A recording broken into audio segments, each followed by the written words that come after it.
This is how the program is going to go. So we are going to give you universities you can apply for free. Remember, we do this every weekend. And so from the previous episodes since last year, we give you every episode, we give you 3 universities you can apply for free. And this week we are going to do the same. So after that, if you have any questions, we'll be responding to them, and I'll share the link in the various social media platforms so that you can join us live. If you do have any questions for us, just click on the link and then we'll be happy to respond to your questions. So for now, take your pen and a paper. Happy New Year to you. This is the first episode of the Study Abroad podcast. In 2026, we are grateful for life and we thank God for bringing us this far. And so the Study Abroad process continues. The Study Abroad journey continues. Remember that at any point in time that you are ready, there is always a school to apply to.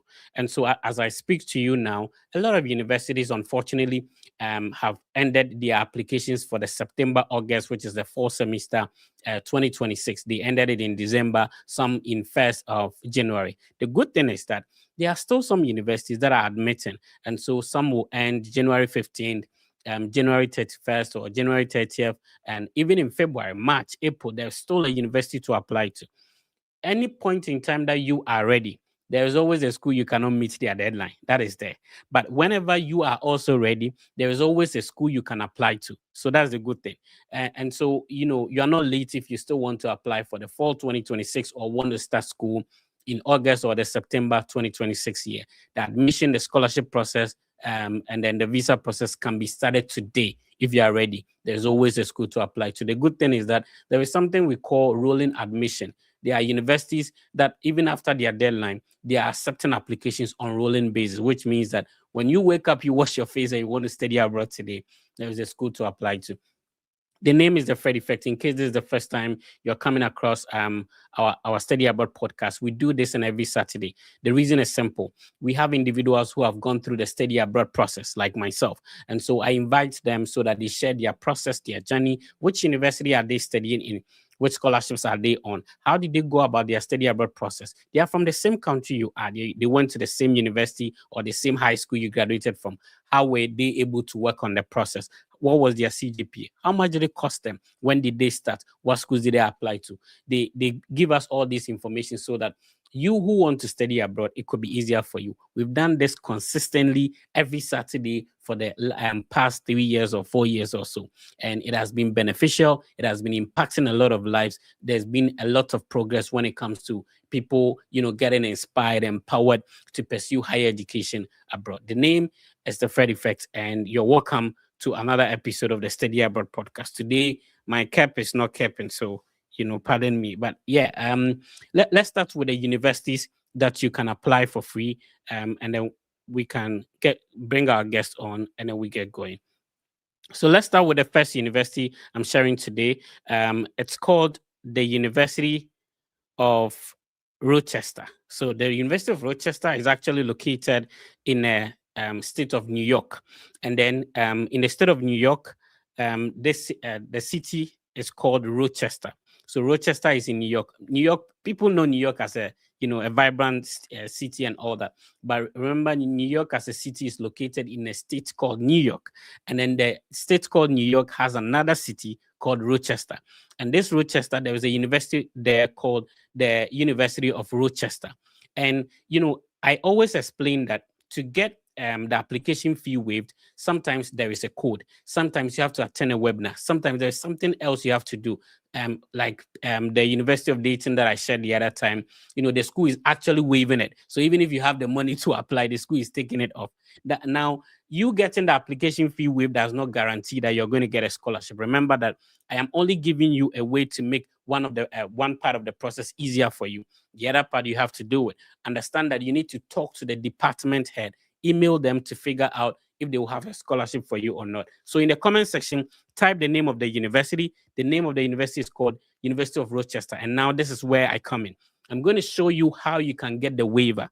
So this is for PhD and master's degree applications. And this is how you do it. So I will share this website. When you go to the School of Education and Human Development, it's called the Warner School of Education and Human Development. When you visit their website, you scroll all the way down, and then there's a portion that says request information. So when you want to apply to a school, it is important that you either email the director of the program, you use the request information section to get information from the school, or maybe you attend a webinar to talk to somebody. And that's one of the ways of getting information. And by doing so, application fee will be $70. So even if you don't have this information and you don't do this, you would have paid $70 to apply to a school. Meanwhile, there's a way to waive it. So when you scroll down, there's request information section. They said that receive a $70 application fee waiver when you complete the form below. So by just requesting that they should send you information about the program, the school you want to apply to, and stuff like that,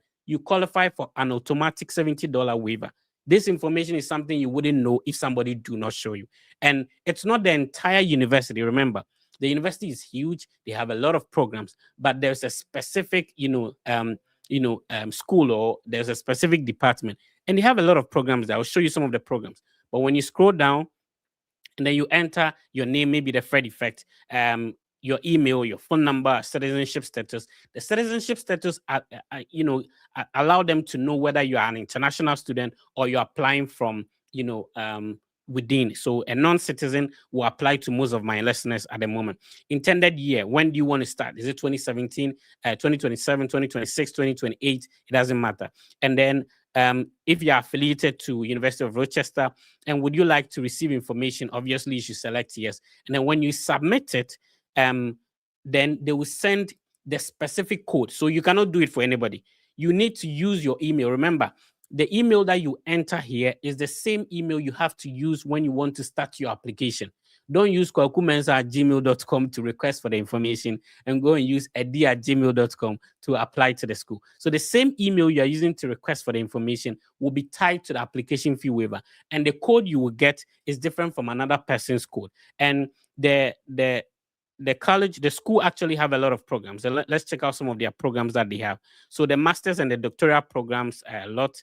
Let's look at the master's. So they have applied behavior analysis, clinical mental health, education policy, health professional education, higher education, human development. They have K-12 educational leadership. So K-12 educational leadership is like, secondary school or maybe primary school educational leadership.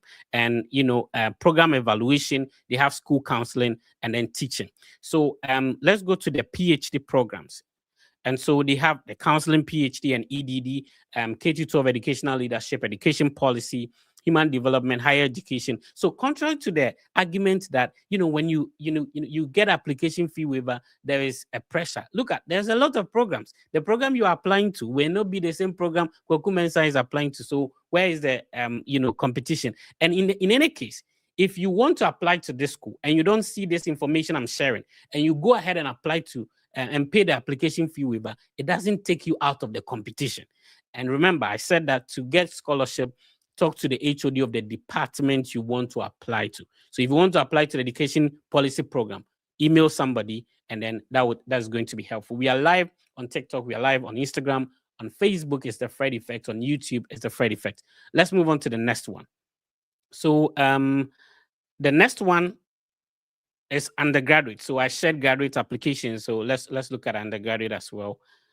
So this one is posted on Facebook, and the university, Louisiana State University at Shreveport. And then they posted on their Facebook page that ready to cross one of your New Year's resolutions off your list. If earning your bachelor's degree at Louisiana State University at Shreveport is one of your 2026 goals, now is the best time to apply. Throughout the rest of the month, we are waiving the application fee for first-time freshmen and transfer. Transfer is like continuing student when you want to apply from Ghana, and freshman means that you want to start from level 100. That means if your WASSCE results are ready, they are waiving. Originally, if you visit their website at the moment, they will tell you that to apply to the university, you need to pay a $30 application fee as an international student. Let me show you that real quick. So when you click on the link, it says that international application fee is $30. If you're local, it is $20. However, they posted on their Facebook page, and that's why it's important that if you want to study abroad, some of these pages of the universities, the colleges, the department, try and follow them so that, when they share information, you don't miss it. On the website, it's $30. On the Facebook page, they just shared that, at up till January 31st, they will be waiving the application fee for you. So this is information which you can get from the website. It's a public information. It's not from the Fred Effect. All right. So let's look at the last school. The last school is actually, an Ivy League. It's called Vanderbilt University. And interestingly, guess what? I was in Nashville yesterday. Nashville is where the university is located. It's called Vanderbilt University. It's an Ivy League. It's actually a private university. Now, the same way on the education department, the application fee is about $90 or so. However, if you apply to their EDD or Master of Education program, please pay attention. This is very important. They charge about $90-something for application fee, but they indicate over here that if you're applying to their EDD or the MED, which is a Master of Education program, then you don't have to pay application fee. So PhD application fee will require a $95 fee.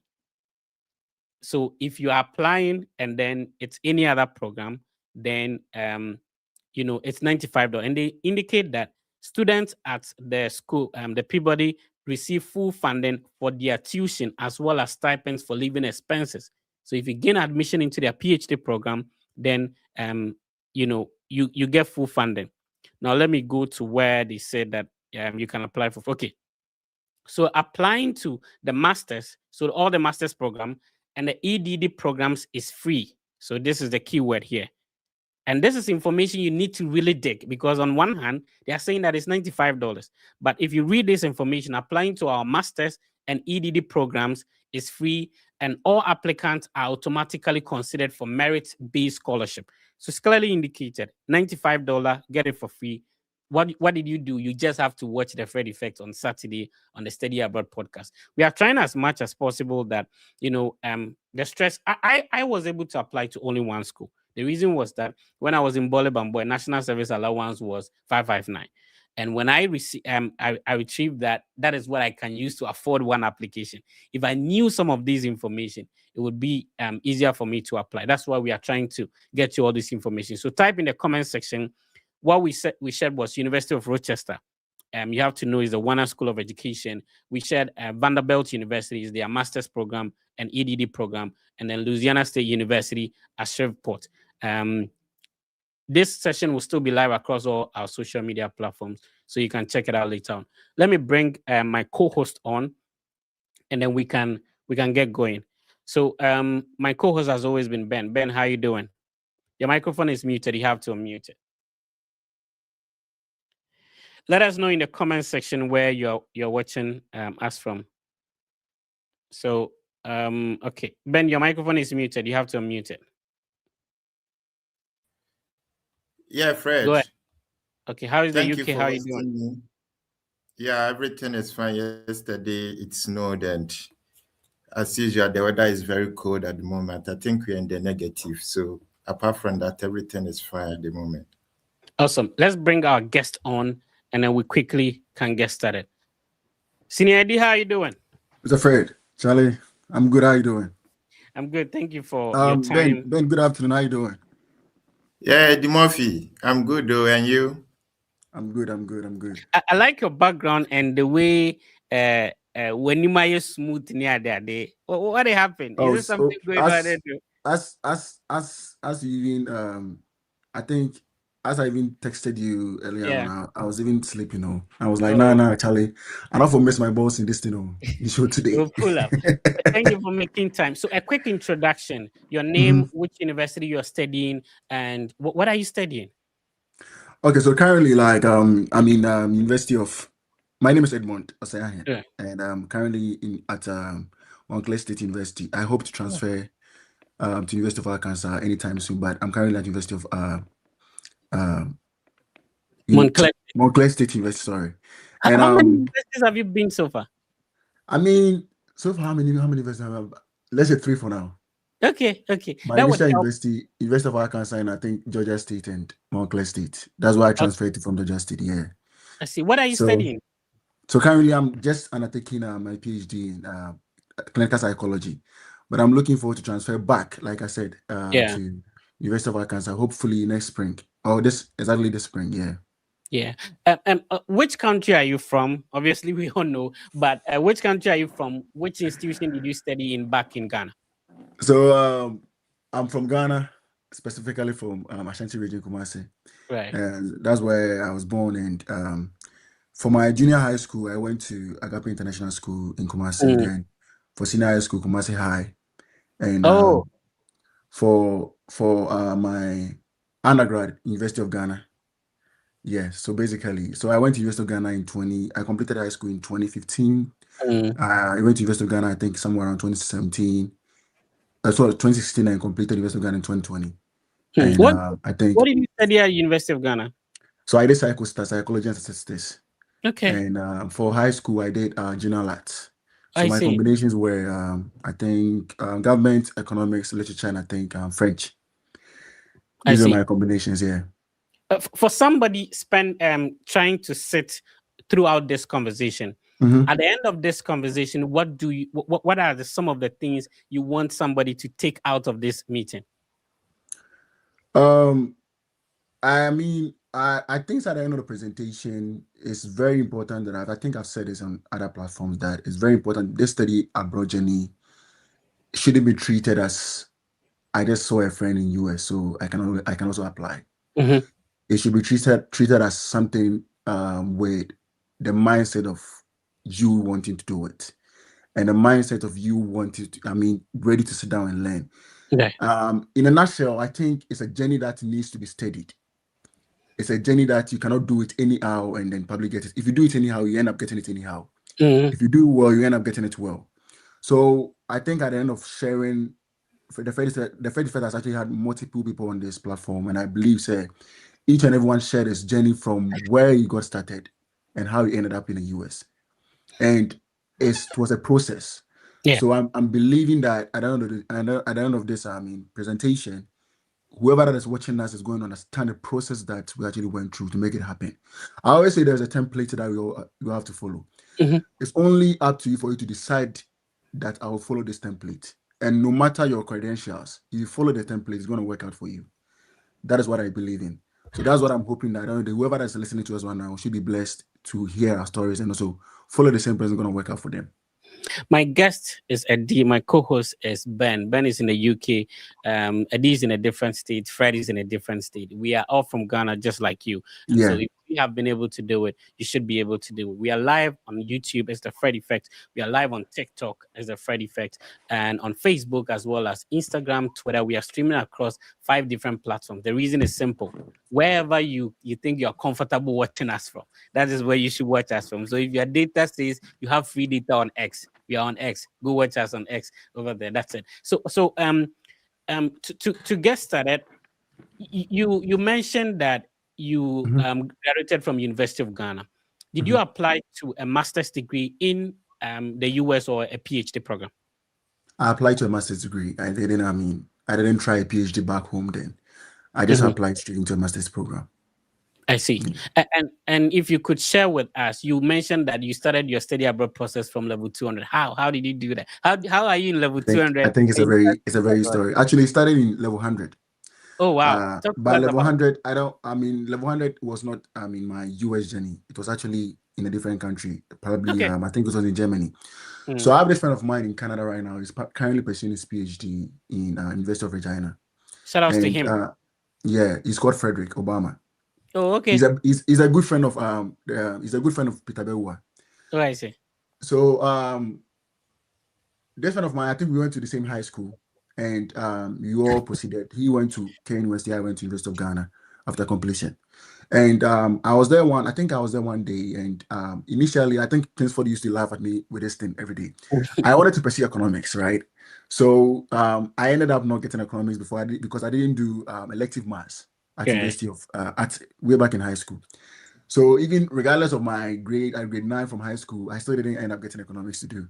So when I went to University of Ghana, I think it was more or less like something that I wanted to try. So when I had psychology and statistics, I'm like, oh, okay, well, it's fine. Let me do it like that. So, I mean, I wasn't really pushing myself through the program during my first year. So I was actually thinking of applying again to KNUST. Initially, I had publishing study at KNUST, but I was thinking of applying again to KNUST to see if I can have a better chance of doing economics over there. So I wasn't really pushing myself through. So, I mean, I think way down after the first semester in level 100, then this friend of mine reached out to me that, Charlie, there is this thing called study abroad that you can apply to schools and then obviously go and study. I'm like, oh, then I'm open to just share with me what you have done so far. And I think he just told me that he has applied to this school in Germany called BSVI. That's Berlin Business School of Institute. So he was like, this school is actually offering admission. And there's this school called Canada West in Canada that he said he also applied to. So I'm like, oh, okay, cool. So, I mean, he encouraged me to apply when you came back on vacations to Kumasi. So he encouraged me to apply and apply. And I think fast forward, within the space of like 1 or 2, 3 days, I got admission. So, I mean, I'm like, oh, I mean, I'm someone that is wandering on campus right now. I mean, thinking of stopping school to, I mean, probably do a better program. And someone introducing a school to me from abroad is really an interesting journey that I want to explore. So, I mean, I applied and I think we all had admissions, but he started with the process earlier. So he started, I mean, gathering his documents that he needed to apply for the Germany visa. And I started talking to, so I have my senior brother here in Pennsylvania. So I called him and he's one of the people that I cherish so much to the point that if you can call him to ask for $50, it's probably going to take you 10 months to get the $50. But if it's about school, he's in for it. So I called him. I'm like, oh, brother, I've actually gotten this opportunity in Germany that I think maybe I want you to look into it so that if you can explore this, I mean, this journey. And he was like, okay, cool. So, I mean, we started exploring, and then at some point, it happened with my friend that he has to pay. There's something called international something that you pay, the amount that you pay in your international account that you pay, I think an amount of $10,000 at that, 10,000 euros at that time that you need to pay in order for you to get your visa approved. That money is for you, but then it's there just to secure you financially when you get to Germany. And that money was really hard at that time to get. So, I mean, I called my brother and he was like, nah, I mean, he's not willing to block account. Thank you very much, Mr. Fred. Block account. He was like, nah, I'm not willing to, I mean, I don't have that amount of money to pay. So I was really disturbed because I'm like, why can't you just pay this amount of money? And if you're back home in Ghana, you think that it's easy for someone in the US to get you that 10,000 euros. So I'm like, oh, okay. Why don't you have this? So I really got, angry then. And I was like, nah, he's not willing to help me. So at some point, I was really disturbing him. He also disturbed me. So he told me to explore schools in the US.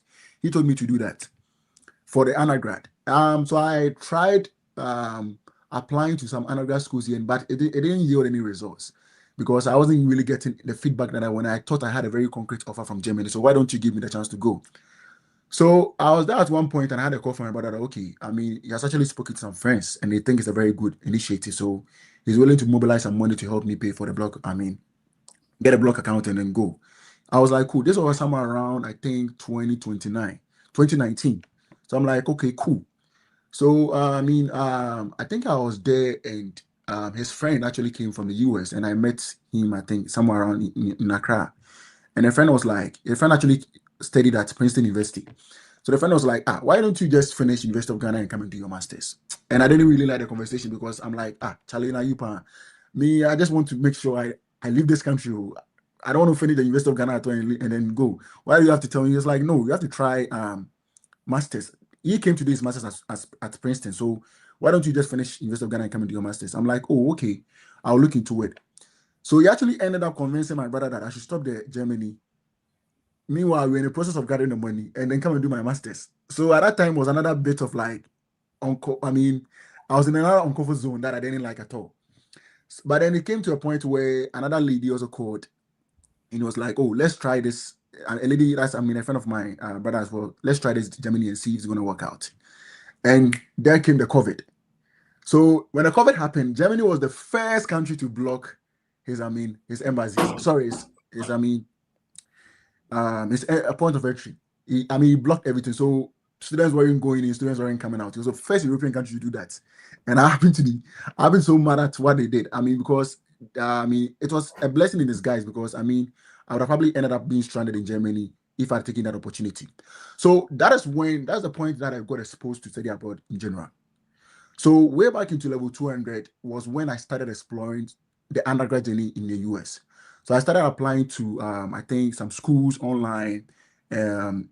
Which school? I think there's North Carolina, Pembroke. There's a school over there that I started applying to, that I started getting some scholarship. But I was fortunate to have jumped upon several videos on YouTube. I think the 34th was, a little bit low back at that time, but I think someone like Yemi Adeleko, the Nigerians were really on top within this area. And thanks to the 31st for bringing Ghana back to compete with them. So Nigerians are really on top on sharing information on Twitter and I think YouTube as well. So I started watching them to know how the study abroad process goes and stuff.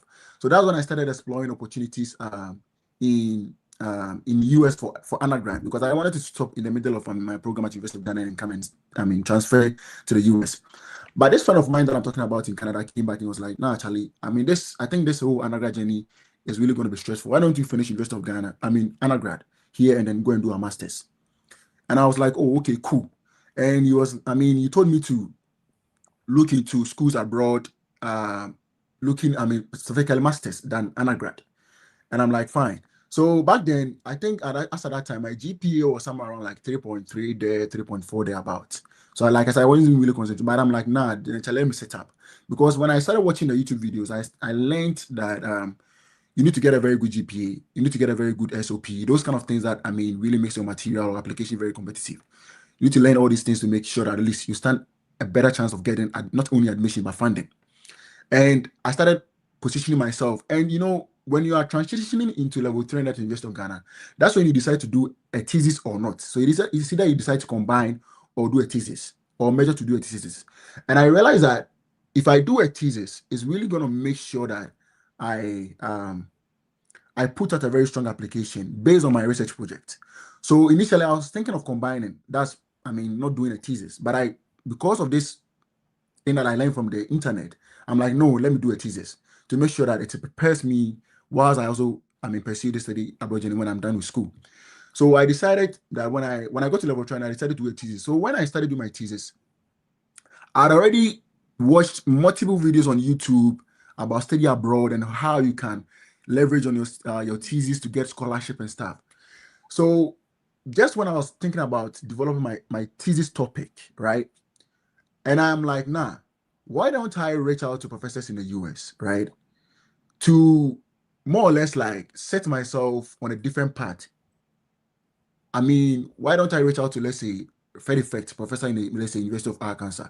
And I'm like, Fred Effect, please, I'm an undergrad student in University of Ghana. I'm about to complete a research project. I would want you to maybe suggest to me some topics that you want me to explore. And also have you as my supervisor. I was thinking at that time that if I do that whilst I'm still studying, the professor would think that I'm a very proactive student. And obviously, he'll be pre-informed even before I complete and apply, So this is the mindset that I had. So I went to, I think, I chanced upon University of Mississippi, OMES, and University of Arkansas, and I think in South Carolina University, even though I got rejected, South Carolina University. And I messaged some professors over there who were doing something related to, I think, criminal studies, right? Specifically among the youth.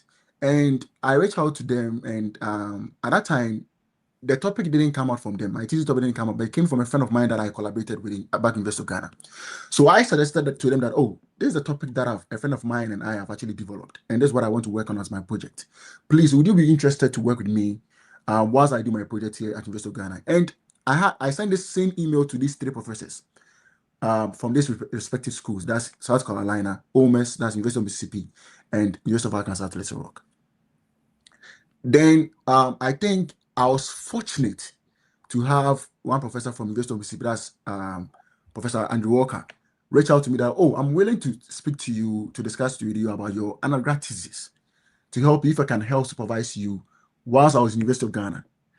And I'm like, cool. And he told me to reach out to my University of Ghana supervisor so that they can make sure that they are on the same path, in terms of helping me to come up with this project. And I'm like, so I went to my coordinator, oh, how do you do? I'm like, yeah, I've been to reach out to a supervisor in US that is willing to help me carry out this project to make sure it's materialized. And then he's looking forward to collaborate with you to make sure everything is, working out good for me. And he was like, yeah. So we had a Zoom meeting at that time.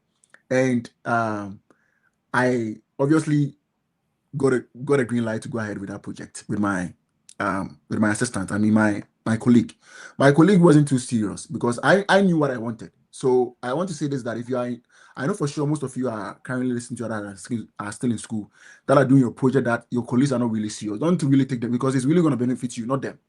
So don't look at their lackadaisical attitude and be like, oh, I don't want to do it, or it's probably going to affect you anyway. Just do it by yourself. It's probably going to benefit you one way or the other. So I made sure I took this project upon myself, and I did it. And when I'm done with my first draft, I'll send it to him and send it to my supervisor, and they will review it. And I'll do my part as well. So fast forward, way back in level, way into level 400, I think I was already abreast with this whole study abroad journey. How to contact professors, how to do this, how to do that, how to even work with them hand in hand. And I was fortunate to have gotten a professor in the US that is also helping with my current undergrad project. So I think when I was completing, then I realized that, I've watched YouTube, so I know you need a recommendation letter. Dr. Amuda, one of the best YouTubers that a professor, I think he was actually a professor at US that was into public health. He used to share his experience with SOPs and stuff. So I was learning all this process even before I completed the school. So I think there was this one video on recommendation letters, right? And at some point, I'm like, okay. So when I think the final semester into completion, I started contacting professors, because I knew for sure that, the student faculty ratio in Ghana, right, is very high. It's like one faculty member to, let's say, 500 or 600 students. So at the end of the day, if you're out to reach out to him for a recommendation letter, it's really going to be something very. So I accepted that there's a problem. So I needed to do something different. So one thing that I did was that I made sure that some of my friends that are on campus that are are taking their TAs. I make sure that I kept a very strong contact with them, because I know for sure I'm not going to do my service as a TA. So I make sure that in case maybe I need a recommendation, I can just reach out to these colleagues of mine and reach out to the professors for me on my behalf. And even before I completed, I think my last classes, I went to the professors themselves. I think there's one professor called ABC at University of Ghana. I went to him like, say, this is a journey that I want to explore, and I think there will be a time that I will need a recommendation letter from you. So, please, I just want to inform you ahead in case that time comes to help me out with the recommendation. It was like, cool. He was, that's very good. He's so much excited that I've started exploring these areas even before I completed school. So I should just reach out, even though I reached out when I completed, but he never even got back to me. So, when I was done, and when I was done with university, I just informed the professor that I completed a project with at University of Mississippi that, I'm done with my university and I'm about to do my national service, which is a mandatory 1-year service to your nation that you are supposed to do after you're done with your bachelor's. So I'm not sure I'll be able to come. I want to finish with this mandatory service before I come to the US to study. But in the meantime, if you have any project that you are currently working on that I can work with you, I'll be very interested. This is what I told him. And he said, I have a couple of projects that I'm working on. And remember, during my undergrad thesis, I did so well that he was really impressed that at least I'm well fit for graduate school. So he was like, I have a couple of projects going on that I want you to work on with me. So he sent me a couple of projects that I was working. So whilst I was in Ghana doing my national service, I was working with it. I was helping this professor in literature review for most of his projects. So at that time, I helped me a lot, and I'm like, I cannot finish my national service before I come. So I applied, and when I applied somewhere around, I think I came in late 2022. I applied somewhere around in 2021, August, September there, targeting fall of 2022. So Eddie, it means that all this long story took place in a space of 2 years. So in the space of let's say 2-3 years, yes. 2-3 years, as in 2 years, as in actively on campus, and a year after campus. So that is like 3 years preparation towards your study abroad. Yes. So 3 years preparation. Even though my GPA was good. my transcripts were Wow. good. But yes. Wow. You have Yeah. patience, oh. So I mean, it's something that. So I mean, when I finished there, when I work on a couple of projects with her, and fortunately, that my current professor that I'm working with the University of Ghana, sorry, University of Arkansas, was someone that completed Arizona State University with this professor that I was working with at University of Ole Miss. So there was this project that we work on parental incarceration, right? That we collaborated with. That's this professor that I work with at University of Arkansas, right? So she also saw the kind of energy that I put in. So when I applied to only 3 universities. That's University of South Carolina, and So, Eddie, sorry, mhm, before we go to that, like I want us to know mhm, what was really the motivation behind mhm, that it took you all these years just to prepare, like from level 200 mhm. and to level 400, and even afterwards you were still eager to engage in research projects with your collaborators. What did you see? What did you hear about USA that you were So motivated to do? the motivation, first of all, has to do with the fact that I knew for sure that if I complete school, I'm not going to get a job. I'm going to end up being unemployed. I Okay, knew so that. you were looking at the local conditions back Yes, home. yes. I knew that I understood the struggles in Ghana, that if I complete school, the environment wouldn't support me to get employed or get anything that I want. And I knew for sure that if I complete school, the easiest way for me to be employed is to travel. Yes, I mean it's Interesting. real. People don't realize this. It's real. It sounds so funny. I remember when I had my visa and I went to campus to get the Ghana GC from a friend of mine, and I saw these students close from lectures and they were coming. I was laughing. I'm like, if you're in school, you think you have everything in your pockets. You think you have all the world in your hands. But when you complete school, you see the reality. I understood this from the point when I was in school. I knew for sure the struggles that because Charlie, come on, you like come on, deal. Yeah, it's true. Come on, your campus. So I mean, I knew that it wasn't going to get any better when I complete school. So I knew this at first hand, and this is the time when I started that no. So if you ask of my friends on campus, like if anybody is watching me from back in this time, obviously they will know me because I'm very loud on campus. They will tell me, I always say that me, if I finish school, I need to travel because this environment is not really good for me. I don't think there's an environment that if you really, so it's not only a motivation from the fact that US is a very good country, not specifically US per se, but it's as a result of the realities that those currently in Ghana are going through. Imagine someone has completed university with a first class. I was there and I had a call from someone that, oh, I should go to new sites that they are actually roofing new buildings. And how much is the person going to pay me?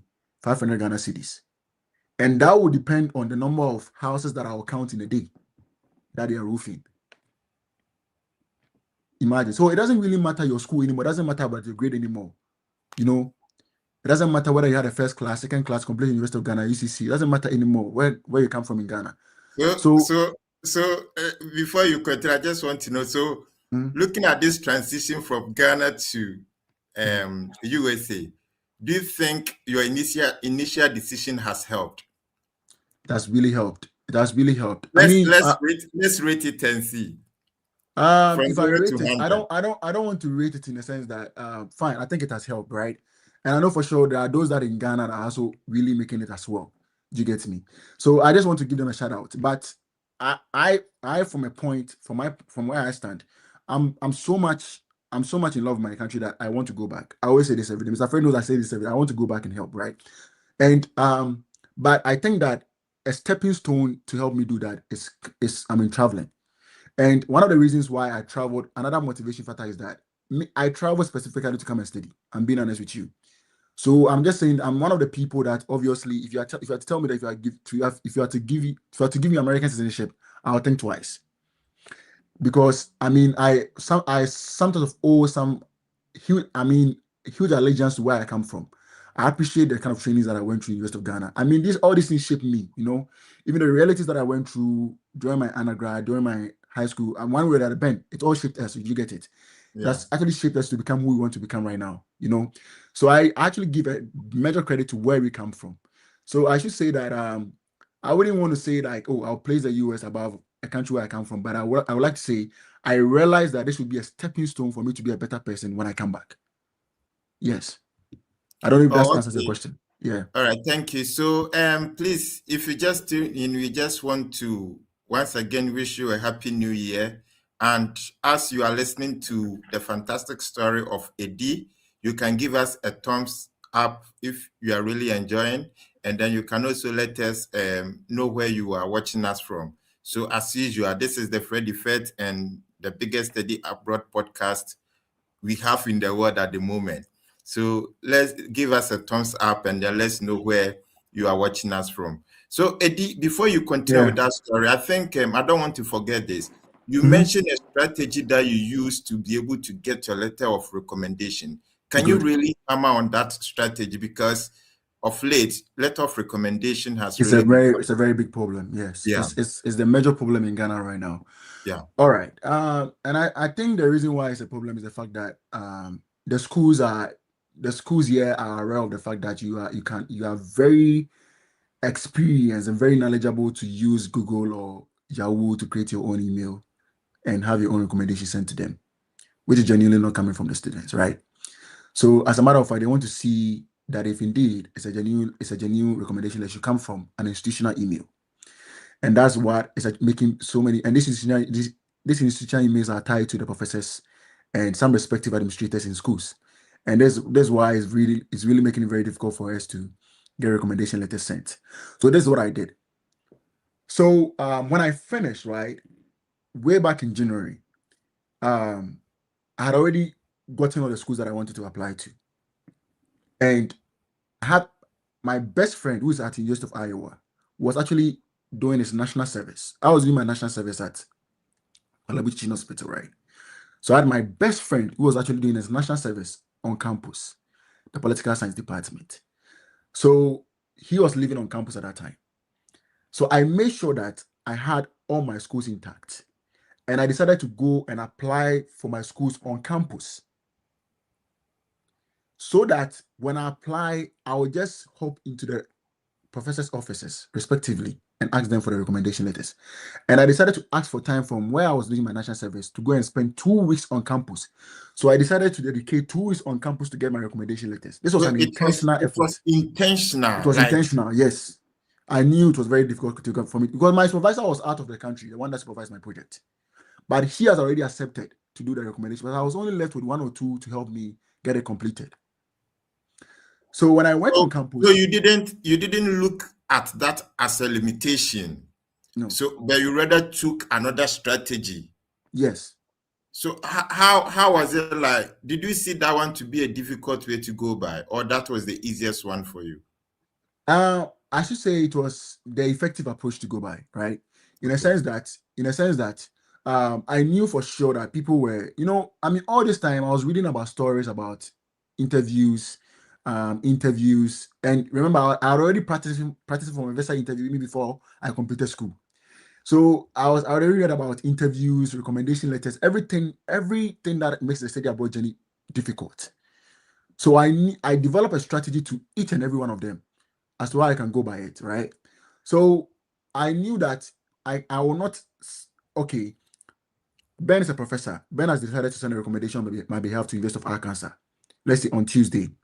And in the next month, I'll come and test Ben. Please, Mr. Ben, or Professor Ben, I'm applying to University of Wyoming. Can you send another recommendation? He's not going to do it. It doesn't work like that. So I knew all this kind of like, I sat down and realized what is the problem that the lecturers are facing and what is the problem that we applicants are facing, So I realized that the lecturers are not able to send recommendation, maybe probably because they don't have the time, probably because you send them recommendation today, the next day, the third day, the next month, and they cannot do it. So I made sure that I had all my schools intact. That okay, these are the schools that I'm applying to. I know for sure I'm applying to. And when I come to you, I'm giving you all the 3 schools. I have to make sure you have the links to all the 3 schools, so that if you are doing my recommendation letter, you do it once and for all. I wouldn't come again and text you, the next following month that I've seen another school that is willing to give me opportunities. Can you help me? Okay. I want to do that. Okay, so if I'm to get you right, it's like after you deciding on the schools you want to apply, you did everything simultaneously. Simultaneously, yes. And then you went to the one that you think he can recommend you, and you said Yes. these are the schools I am applying to. These are the schools Can that I'm you applying help? to. Oh, Yes. okay. So And it's like you applied one this month, you waited for another month, 5 months, 6 months, you did another application. let's say, Oh, for example, the okay. Freddie First shares some schools with free application, right? So someone will just pick that school. Yeah. And obviously, if you're applying, you're going to need a recommendation letter. Am I lying? Yeah. Good. So if you're going to need a recommendation letter, then obviously you're going to test the professor. Am I lying? Yeah. Meanwhile, maybe you've tested that professor a long time ago, like previous months, that, oh, you had this school, right? That he sent a recommendation on your behalf. And right now, if you go back and text him again, he's a Ghanaian. Obviously, he's a human being. He might not have the time to respond to you. And remember, you test these people through WhatsApp messages. You don't even go in person. If I sit from a back, I mean, from the professor's, point of view, right? And you test me via WhatsApp message that they want a recommendation letter. Trust me, I'm not even going to reply you. I knew that. So I asked for 2 weeks from where I was doing my nationals to go on campus specifically for that reason. So when I went to campus, I made sure that I was going into the office every day. So when I go say, I've actually submitted, an application to this university. I'm looking forward for you to recommend me. And I've actually attached your email to this, link that I sent to you. So obviously, I'm going to see the link on my behalf. And I'll write some of them, I'll write a recommendation letter and they'll be like, oh, that's cool. You're ready. They'll write their own recommendation. Some of them to actually accepted. And by the time that I left on campus, all my recommendations were sent. Wow. Within the 2 weeks, all my recommendations were sent. So there's a strategy that I intentionally developed to make sure my recommendations were sent.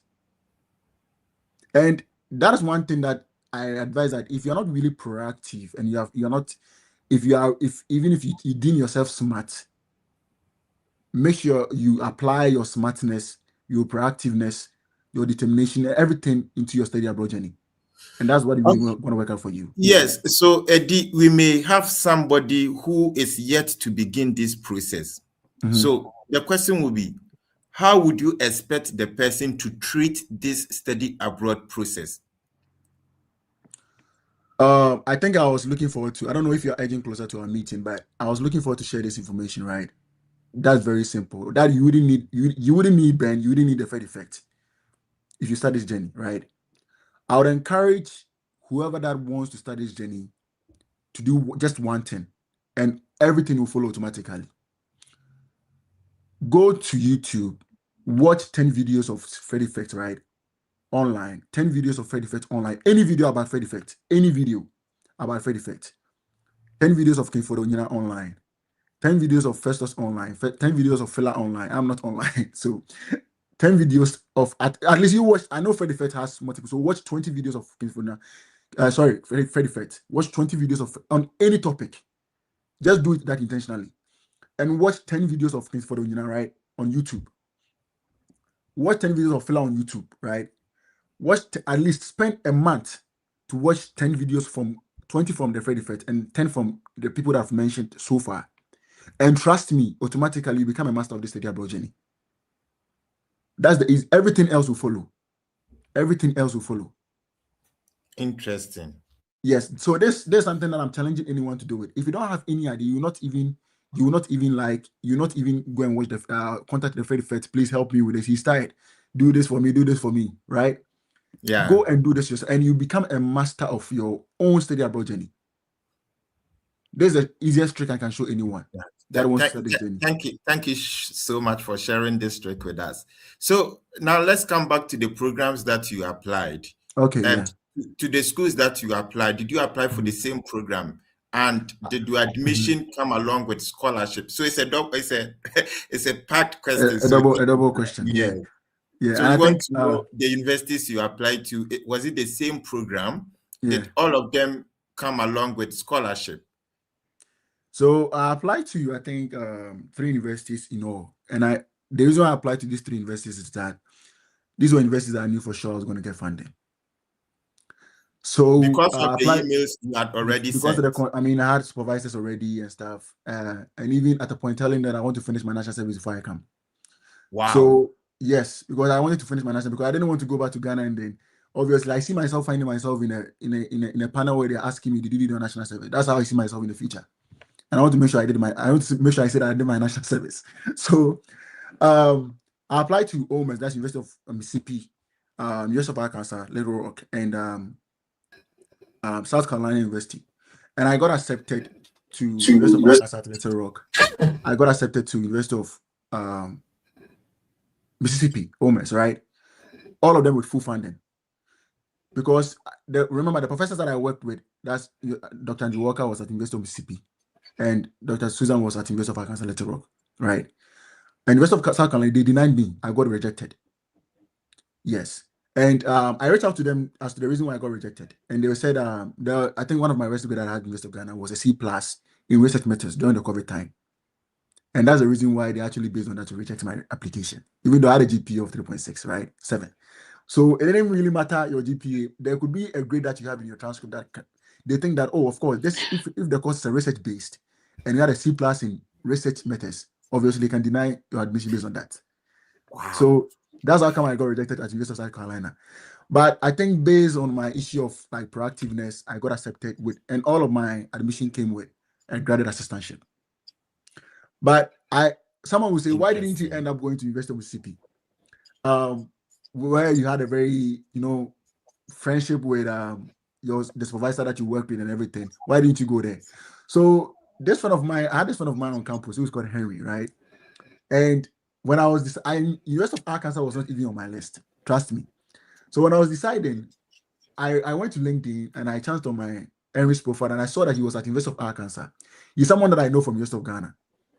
So I gave him a comment like, Charlie, I've seen your profile. I think I see like you the University of Arkansas. He's like, yeah. Charlie, come here. So he convinced me initially. And I was talking to a friend of mine in Florida. So I was on the phone with, sorry to those that are in University of Mississippi, please. But I have to say it's a very funny story. That made me choose University of Arkansas over University of Mississippi, right? So I was talking to this friend of mine from junior high school. He was in Florida. And I was like, oh, you're having a normal conversation. And when I got a visa, I'm like, oh, I'm coming to the US. And I'm like, he's like, where I come? I'm going to University of Mississippi. So when Auntie heard us over the phone, right? It was like, oh, where's your friend coming to? And he said, oh, he's going to Mississippi to go and study. And then the auntie said, Mississippi is your school. That's what he said. And that is something that actually discouraged me a lot. I'm like, nah, don't let me come to University of Arkansas. I'm not going to Mississippi anymore. So someone would say, if anybody should ask me, oh, you had this professor helping you out with your application, help you to get secure funding. And another interesting thing, right? When I was applying, the professor that I worked with at University of Ghana, right, actually wrote a recommendation on my behalf, even to his department that I was applying to. Even to his own department that I was applying to, he actually wrote a recommendation, even suggesting that he wants to work with me as a research assistant. So I think it could have been a very mere reason that I chose University of Arkansas over University of Mississippi. Maybe I would have probably felt comfortable, but I mean, it's all for the good. When we keep on mentioning the names of the schools, if somebody is not familiar with some of these names and it confuses them, so what we do is that we try and share so that people can understand. This is the website. This is how it's being spelled. Can you take your time, walk us through the university so that I will start showing the website one after the other? What is the first? So we can, the University of Mississippi. Okay. I started showing Arkansas. Is this the Arkansas you're talking about, the University of Arkansas? University of Arkansas at Little Rock, yeah. Okay, at Little Rock. Yeah. Okay. What's the difference? There's University of Arkansas and then there's University of Arkansas at Little Rock. Please explain to us. So the one at Little Rock, especially for my program in criminal psychology, is actually offered on this campus. So if you check University of Arkansas, you don't see the program of criminal psychology. But if you check Little Rock, you see the programs over there. Yes. Okay, so there is University of Arkansas, and I'm going to show the website. Yeah, so that it makes it easier for people. But the one that Eddie is talking about, so there's this University of Arkansas. Arkansas is spelled ARKANSAS. That is one of the states in the US, and this is the website. However, the one that Eddie is talking about, you have to add at Little Rock to it. And if you can see my screen, I'm googling it in real time so that it makes it easier for you to follow. So University of Arkansas at Little Rock is different from University of Arkansas. And then the second university you mentioned, the University of Mississippi. Yeah. Okay. Let's see if I can Google that real quick. University of Mississippi. I was recently in Alabama, so I was a little bit closer to University of Mississippi. Mississippi is closer to Alabama. It's called Ole Miss, and Yeah. it's a very big university. It's located in a city called Oxford. Oxford. Oxford in Mississippi. I have a couple of friends there as well. Yeah, so this is the website of the University of Mississippi. So if you are just watching, be writing them down. These are some of the universities you can check out. Eddie, let's move on. All right, I think so. That's one of the reasons why, Ben, if you ask, I decided to choose Little Rock because of my friend, and he actually convinced me a lot that there's a lot here that goes on compared to even I never go to explore University of Mississippi campus, but that's my reason for choosing University of Arkansas Little Rock over Mississippi. Okay, so apart from these two schools, did you apply to any other I universities? think the last one was University of South Carolina. Okay, so University of South Carolina. Let's Google that real quick of South. So if you're watching, we have North Carolina as a state and South Carolina as a state. So this is the website of the University of South Carolina. They waive application fee a lot most of the times for graduate programs. What program did you target here as well? I think it was criminology. Yeah. Okay, great. And then for your PhD, so these are the three universities you targeted for your master's, right? Yeah. Yeah, and for your PhD, you mentioned that you were at Georgia State University. Yeah, I Georgia recently State. visited. Yeah, so Yeah. let's share that as well. I recently visited Georgia State. Very So for beautiful. the PhD, I applied to it was like 5 and I think I got accepted to. So I applied to University of Washington State University in I think Pullman. Okay. Or boom. Yeah. We'll share that real quick. So this is the campus of Georgia State University. And my question to you after that will be that, based on you being here and the ideas you have, information you have about the process, obviously your application strategy when entering into the PhD after getting your first master's here, understanding the system, doing the system is different from when you're applying from Ghana. Yes. Obviously. Yeah, a little bit, yeah. Good. So I would want to find out, what was the major difference applying from Ghana and applying from here. But let's share the universities first. So Georgia State University is located in the heart of Atlanta, in Georgia, obviously. Let's move on to the second university. University of Wisconsin-Madison. Okay, University of Wisconsin. Wisconsin is also one of the states in the US, and they have University of Wisconsin system. So University of Wisconsin Milwaukee, that's a popular one, and then University of Wisconsin at Madison. So this is the website of the University of Wisconsin at Madison. It's located obviously in a city called Madison in the state of Wisconsin. Let's move on. There's actually University of Wisconsin in Ghana, right? Yeah, there's University of Wisconsin in Ghana, yeah. Something like okay. Yeah. I know your imitation of the actual Wisconsin here, right? I can tell. Anyway, let's move on. All right. So I think did you check Washington State University, Pullman? Let's move that. So is it WashU or this is different? Washington State. No, Washington State University is in Washington, the state of Washington here. Oh, okay. University, and then you said yeah, I got rejected for my PhD application. But Wisconsin I got accepted. But Washington Pullman I got rejected. What's the spelling of the Pullman? I think it's no, the Pullman is where the city that in which it's located. So if you type Washington State University, it should automatically pop up. Okay. If I had it. So Washington State University. I'm trying to show the website. There's the website, right? Yes, that's it. Yeah, that's it. Okay. All right.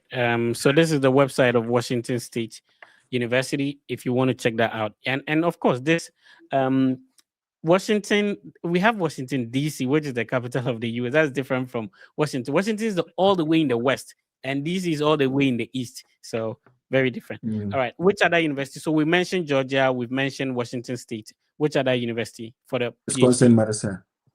Wisconsin, Madison. So we have the final two. And Montclair State University. Okay, Montclair. Okay, Montclair. Montclair is in New Jersey. Yeah, New Jersey. Yeah. Wow. Okay, Montclair State University. In the city of Montclair, right? Yeah. Obviously, yeah. So Montclair State University is one of the popular universities that people know because of Jay-Z is very popular. All right. And then that would be the fourth one. Do you remember the fifth one? The fifth one, Wyoming. University of Wyoming. Oh, wow. Yeah. I like that school. I got rejected as well. Wyoming. I just want people to know that the study abroad journey is not really all rosy for everyone. You can be in the US and get rejected. Yes, exactly. Right. And sometimes this has got nothing to do with your grades or how you did. It has nothing to do with that. No.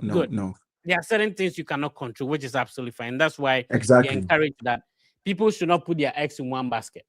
Right, you shouldn't apply to only one university. You should have a backup plan. So, Eddie, what would you say is the major difference when you're applying from Ghana versus when you're already a student here? So the positive aspect is that you go. I mean, one of the advantages is that you don't really struggle with recommendation letters as compared to when you're in Ghana. Because obviously, they are really. I think they think that it's upon them to recommend you to other professors as well, to do your PhD wherever they hold your interest at heart. I mean, especially if you want to apply to a different school, they want to make sure your recommendations are submitted in time and everything. So you don't really struggle with recommendation letter. And it also gives you an advantage because, for example, you've also had a US experience as, let's say, a master's student. So obviously, if you have a very good GPA, it could probably inform them that your GPA is coming from a place where they can attest to it. For all you know, maybe they completed the school that you are coming from. They've actually been taught by the professors that you are. You just exactly. So these are some of the advantages that you can get. And as to someone, let's say if you finish with your master's and you are transitioning straight to the PhD, you don't have to go back to Ghana for a visa, right? Yeah. So comparing to someone that is applying for Ghana that has to go to the visa interviews and everything, you stand a better chance of, let's say, for example, I mean, if it has to do with, let's say, giving your funding to someone else that is in, let's say, a country that is very difficult to get it. That's how come I got admitted to Georgia State. So that's why this is really important to me. I actually got accepted very late, somewhere around like June, because someone coming from Pakistan, that's according to my professor, I got rejected the offer. And they had to do it. Yes. So someone that coming from a visa restricted country, you stand a better chance of, getting the opportunity than someone that has to apply for the visa and has to go through some difficulty or even clearances before they come. So these are some of the benefits that you get when you're applying if you're from the US as well. Yeah. If you are just tuning in, this is the Study Abroad podcast with the Fred Effect team. My co-host is Ben. My name is Fred. Our guest is Eddie. Eddie has graduated from University of Ghana, has the Ghanaian higher education experience, and transitioned to study in the United States from a master's degree. And contrary to what people say, that when you graduate from your master, what should you do? He moved on to study a PhD, so you can also do the same. He's sharing his journey, his experience with us, how he went about the process, so that it makes it easier for you who want to go through similar experiences. And we are live on TikTok. If you have questions for Eddie, please put them in the comment section. We'll be responding to them. And if you want to join us live too, it's possible. We'll share the link so that you join us live in the studio and you interact with Eddie. Ben, do you want to continue from there? All right. Oh, okay. Thank you, Eddie. So looking at all these 3 applications, how much did you pay? For University of Arkansas, I didn't pay any application. Almost, I didn't pay any application. But I think for South Carolina, if I do remember, I pay an application, but I don't remember. It was between $30 to $50. Yeah. Oh, okay. So the one you even had graduate assistantship, you didn't pay. Yes, I think they waived it. Was it that they waived it for you? Did you ask for it, or it was waived automatically? Yeah. Did you ask for it? No, I think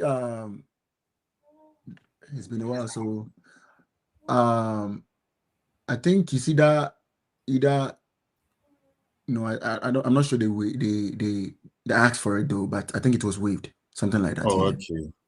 Yeah. So if you're still collecting applications, it's been a while, so maybe I've forgotten. Yeah. Oh, okay. Yeah. So please, if you just join us, this is a man who was 100% sure that when he applies, he's going to get admission and funding, to the extent that he even told, I love that part. that you were even bold enough to tell them that you want to finish your national service before you come. Hey, now you had him all.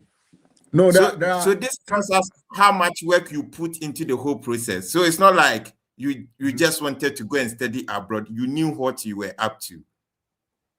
So currently, I'm in touch with some couple of students at University of Ghana right now that I'm mentoring. Right, some of them are still taking their undergrad. Some of them are now done with school. That I'm mentoring to come and study here because the psychology field is quite different. As in, it's very competitive because most of the master's program are embedded in the PhD program. So if you're applying, you have to apply directly into the PhD. So it's really makes it very competitive, and it's a program that those here also wants to do it. So if you're applying from outside, it's really very difficult to get found, unless maybe you want to branch into a relatable field, like let's say criminal psychology or criminology, or that kind of like what I did. So it's I think it's upon me and also upon them as well to also take it up. I mean, take it as a mantle, all right, to do exactly what I did. A thesis. So this is what I'm telling them. Those that have completed are doing an. I'm telling them that I'm helping them to apply for fall of 2027, not fall of 2026, because I want them to finish the national service.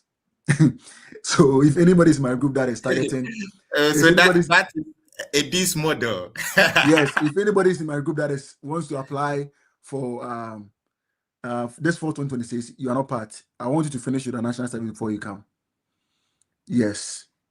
Okay, so you mentioned something that the study abroad has a template that you'll be able to follow. You're going to be successful. Can you throw more light on that? What do you mean by that? The template is one, making a conscious effort, right?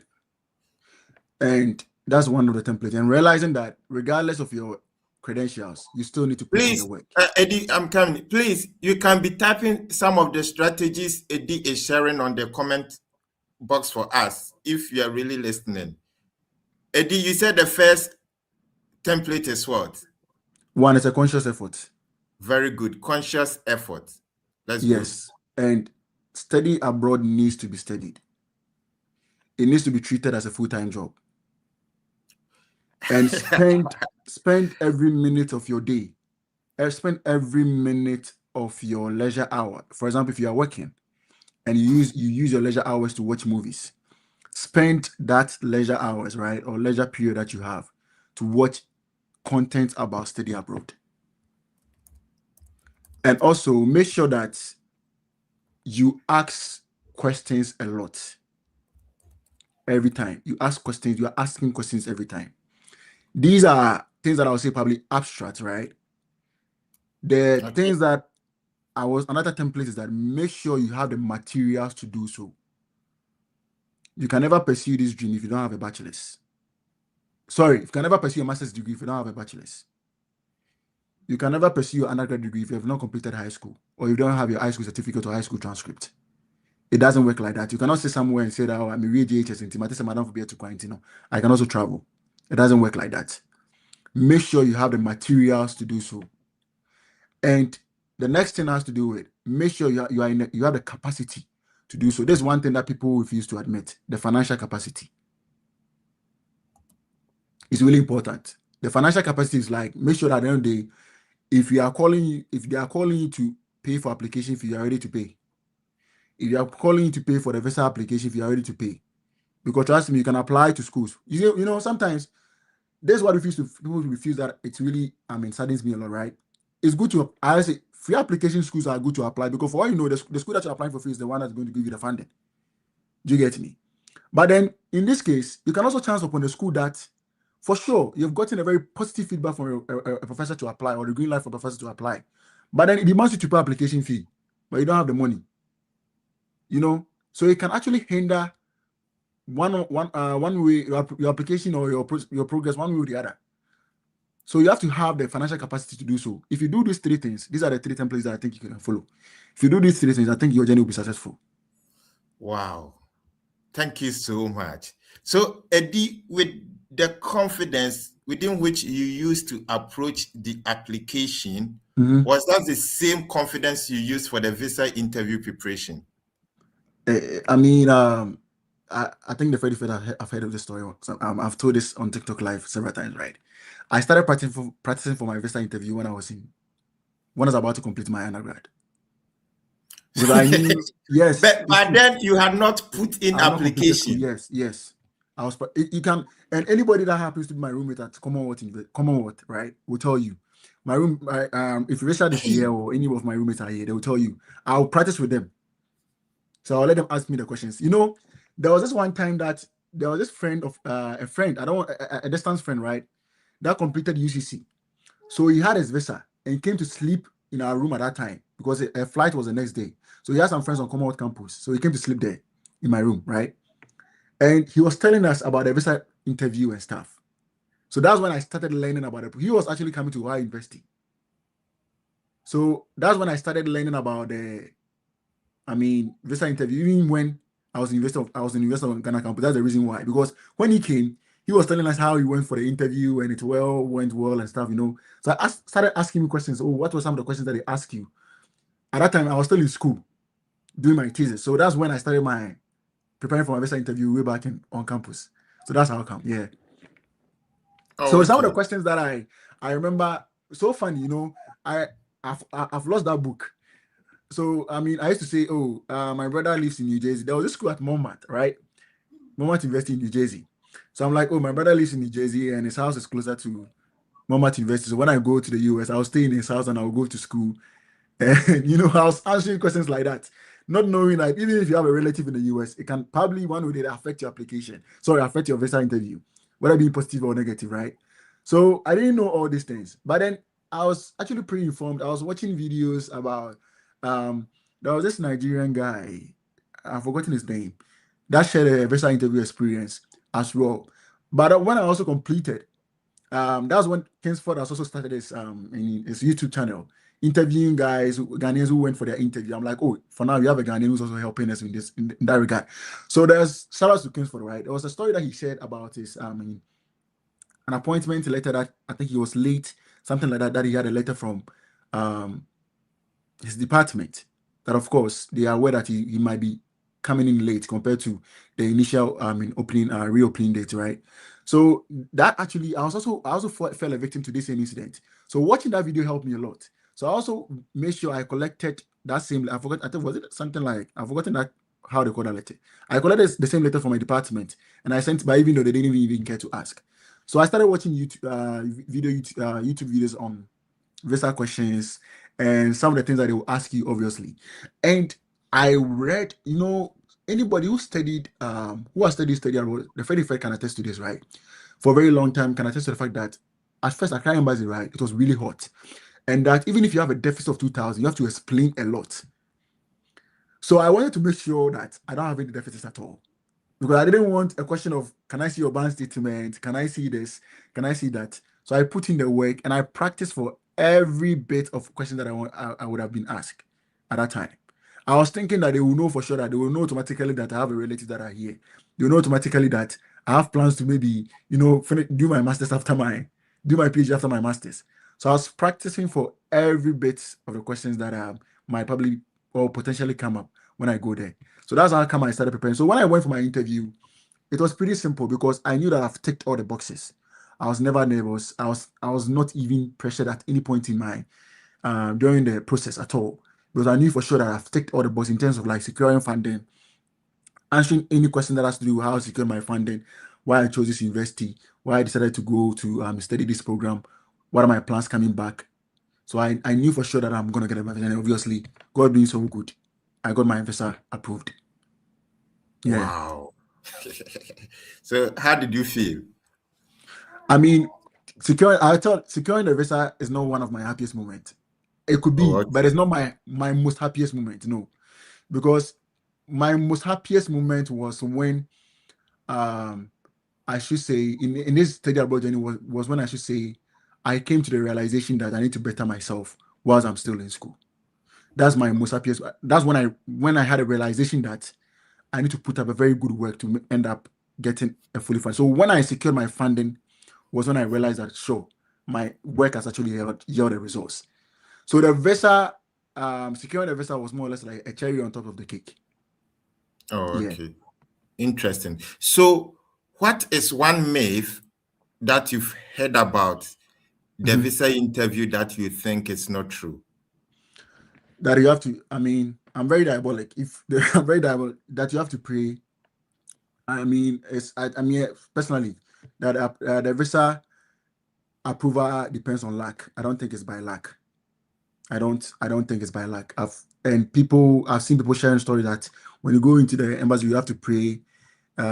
During I expect you to pay attention to those that are getting interviewed, the questions that they are being asked, than you praying. I don't think that works. I don't think that works. And another myth is that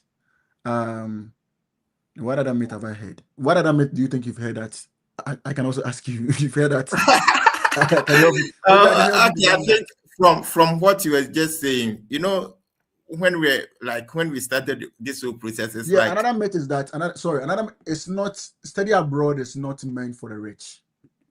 oh, okay. It's not meant for the rich. Oh, okay. It's meant for the rich, and it's also meant for the poor. Let me say it that way, right? Oh, Everyone okay. can apply. Oh, okay. You know, when you're coming from a very good home, I think it should be an advantage for you, right?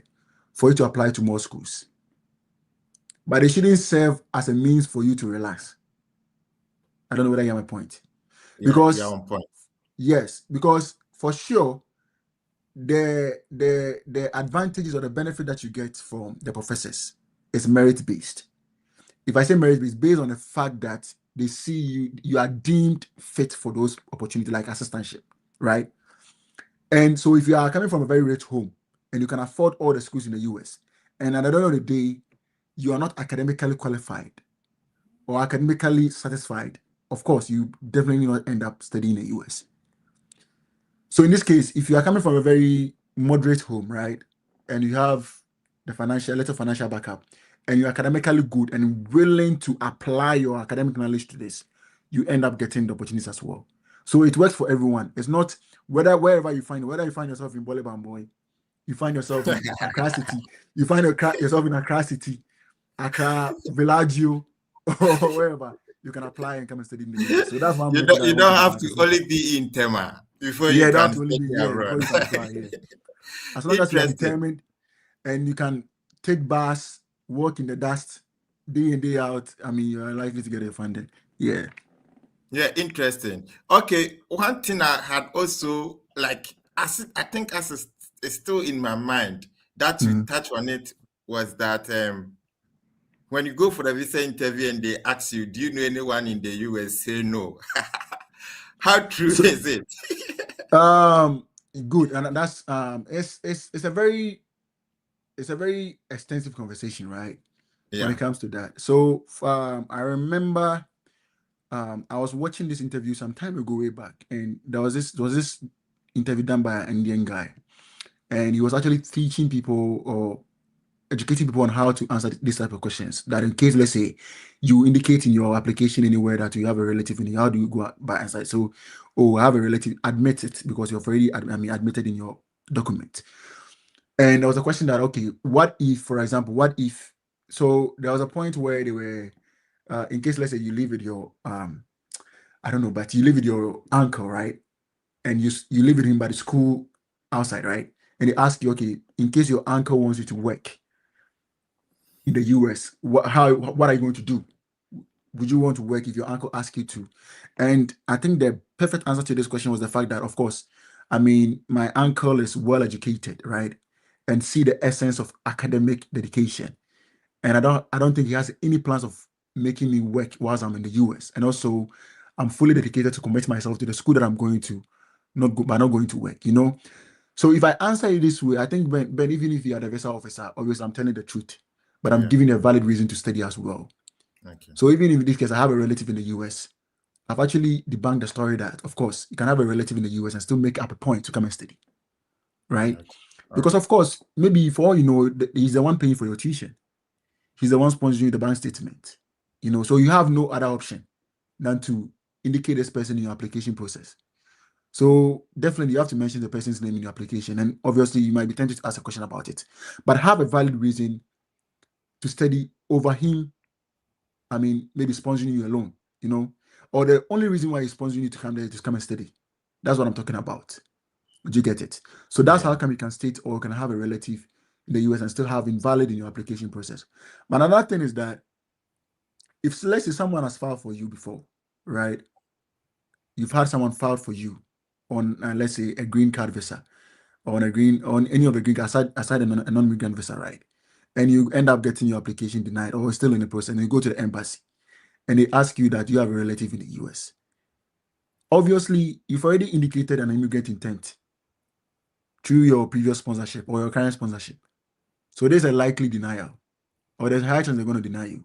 Because I've had instances whereby I helped a lady who is currently at Arizona State University.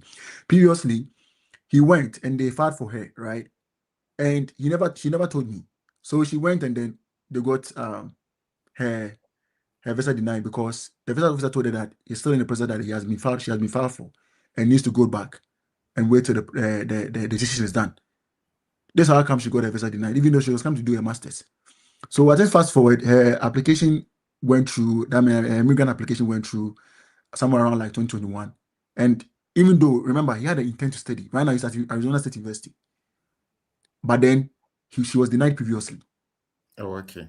You know, so there's the dynamics of how it works. So there's a part that having a relative in the US can help you secure a visa. There's a part that it can also, help you, in any way, So get your visa denied. It all depends on your storyline. It depends on where you're coming from. Oh, okay. The storyline, where you're coming from. Yes. All right. Yeah, thank you so much. So we would like to know, those of us who wants to come to the US, how is it like to study and live in the US? Based on your experience. I think, okay, so this relative question, this Yeah. experience is relative, right? Yeah. We all have our own way or the other. One of the easiest way to make your living very comfortable is that I'm always in support of people that actually wants to make sure that they end up getting the best out of their application process before they end up here. For example, getting full funding or getting a considerable funding. A considerable funding means chunk of the financial burden is being taken from you. You know, so let's say they've given you a teaching waiver. They've actually paying some. Maybe you pay like 4,000, 6,000 a semester, 5,000 a semester, which is equally good, right? Even if you want to apply for loan, fine. I can advise that, right? So I think people, if you really want to end a very better life here, try and make sure you get some sort of considerable funding. It could be in the form of loan, assistantship, or anything that, but for you to work and at the same time study is really a very difficult thing to do. It's not an easy thing. And in the US, you don't pluck money on trees. It doesn't work like that. I think you have to hint that area, that point again, bro. Yeah, you don't pluck money on trees. So, and when you're back home in Ghana, you think a white man can never be poor. But a white man can be really poor than you. That is living in Ghana right now. So it's not all rosy like the way life really seems out there. And if you have to talk about the experience as an international student, remember, I've actually went through the transition of 3 schools within the space of 3 months right now. All because of the fact that part of the reason has to do with financial miscommunication, right? So if you're not really that experienced like me, or let's say someone really knows the process, maybe your transition would have been really difficult for you to end up being out of status. So we want the story that the nitty-gritties that goes on here, right, is really not what you guys see out there. So in order for you to save yourself from all these dramas, the financial stress, especially the academic stress is, I think one of the most rigorous academic system that you have is what Ghana is preview to right now. In Ghana, you can do 8 courses in high school. Yeah, it's not like that. In Ghana, you can do like 7, 15, 20 credit hours when you're in University of Ghana or when you're in tertiary. Yeah, it's not like that. And the kind of exams that you pass through, the system and everything is really, really difficult for you to, especially come out from University of Ghana or UCC. UCC as an example. UCC tests are quizzes are, but here the system is very, very, moderate a bit. We're able to see it as very easy because of where we are coming, where we had our training from. So academically, you can survive. But financially, It's not compared to anywhere where we come from. You know, financially, you have really put in a lot, especially if you don't have funding.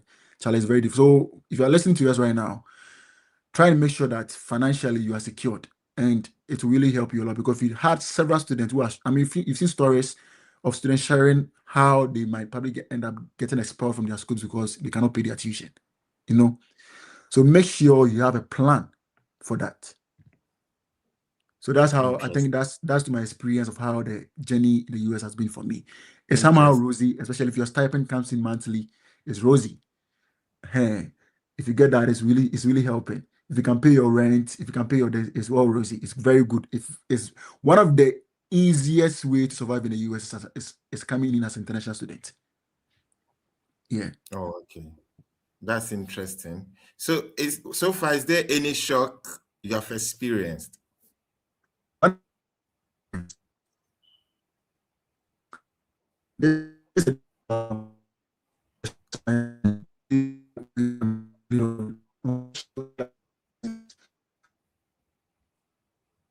Where I'm coming from, or the professors that we have really good professors at University of Ghana, right? But they are the mode of teaching here is different.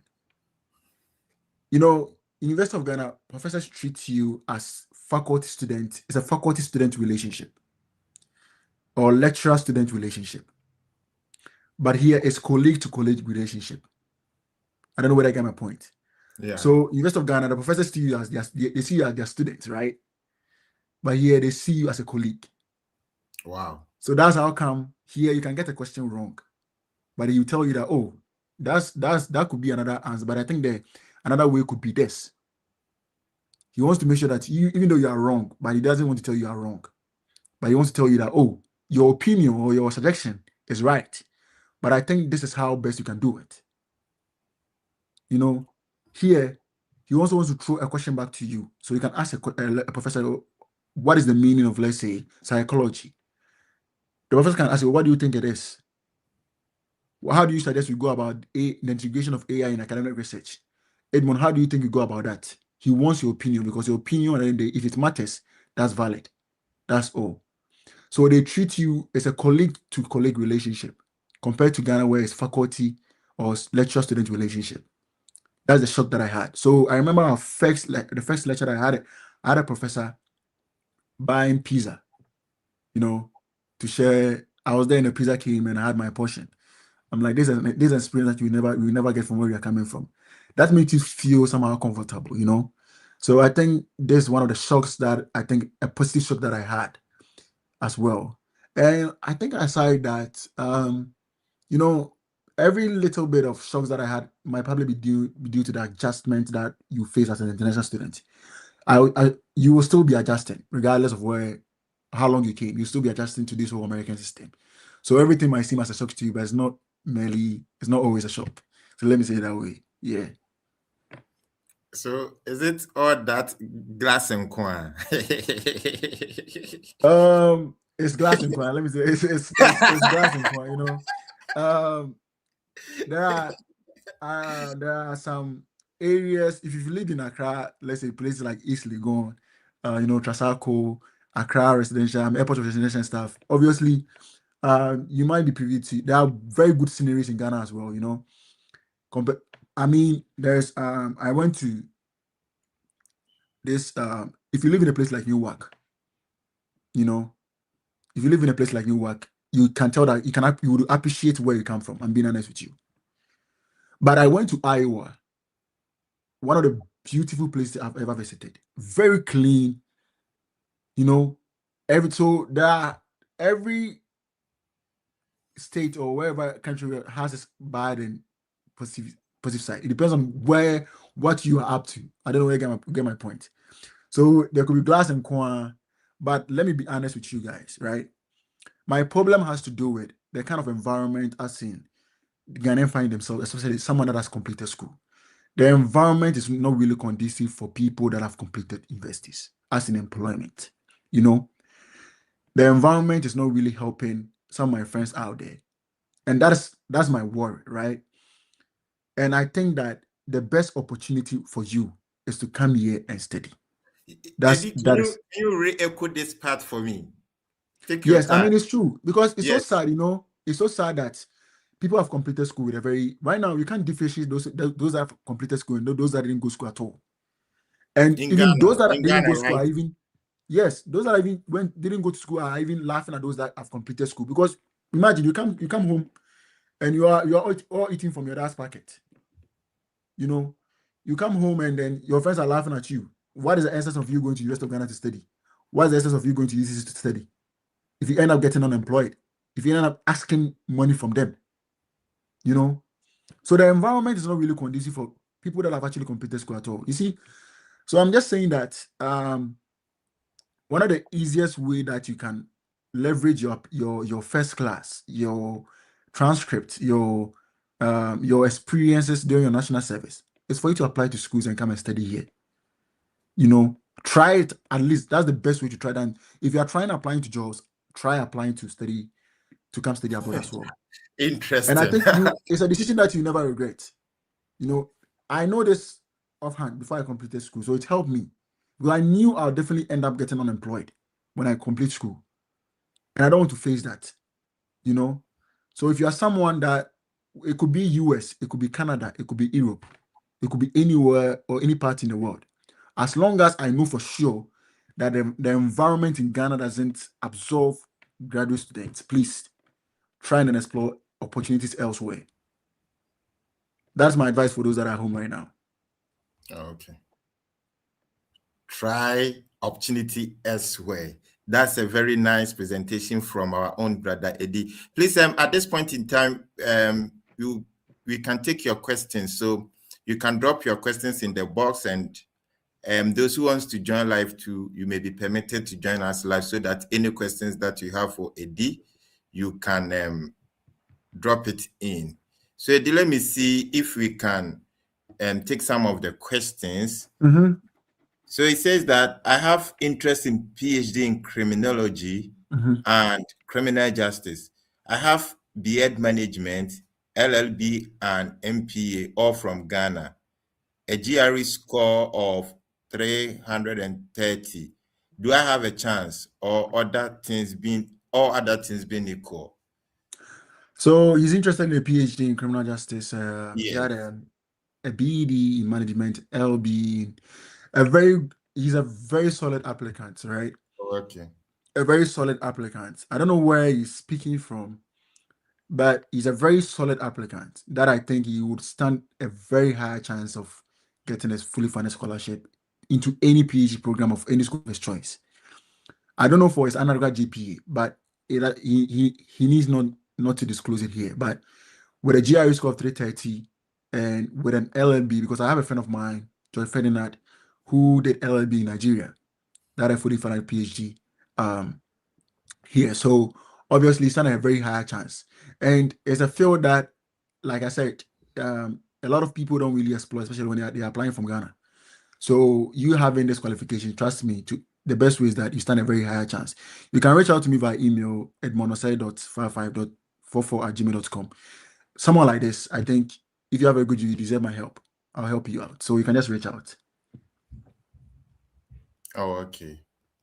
That's an interesting one. So please, can you mention the Gmail again so that I can put in the comment box? Edmond Osei, that's EDMOND Osei OSEI. Osei. Yeah, .5544@gmail.com. At gmail.com. Okay. Edmond S. Osei .5544@gmail.com. Yeah.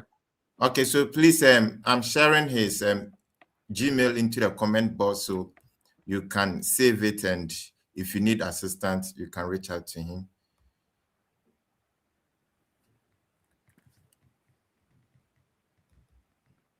With the GRE and your LLB, I think you are a solid applicant.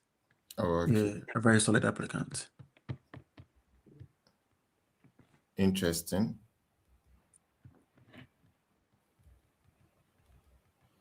So, Eddie, if you had not studied abroad, what would have happened to you? Yeah, so if I had not studied in abroad, obviously I would have probably ended up being a high school teacher.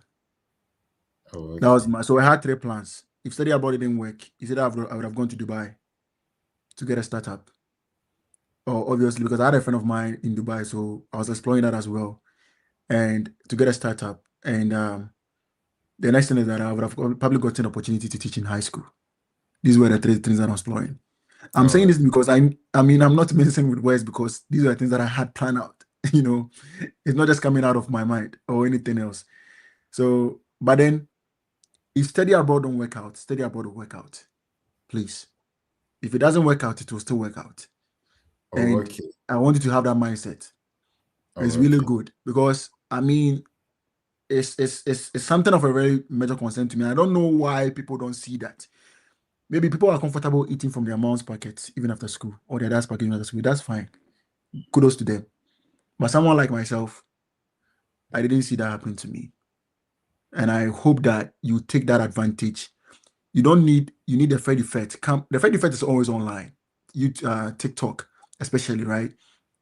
That is open to, but I'm wondering why someone can come into your DM and be like, please, can I get in touch with the Fred effect? I cannot reach him because, but aside that, he has actually put every information out there for you on his YouTube channel, you know, and I don't know why you will probably end up with so much time on other things that are not really relevant, and then come and complain again.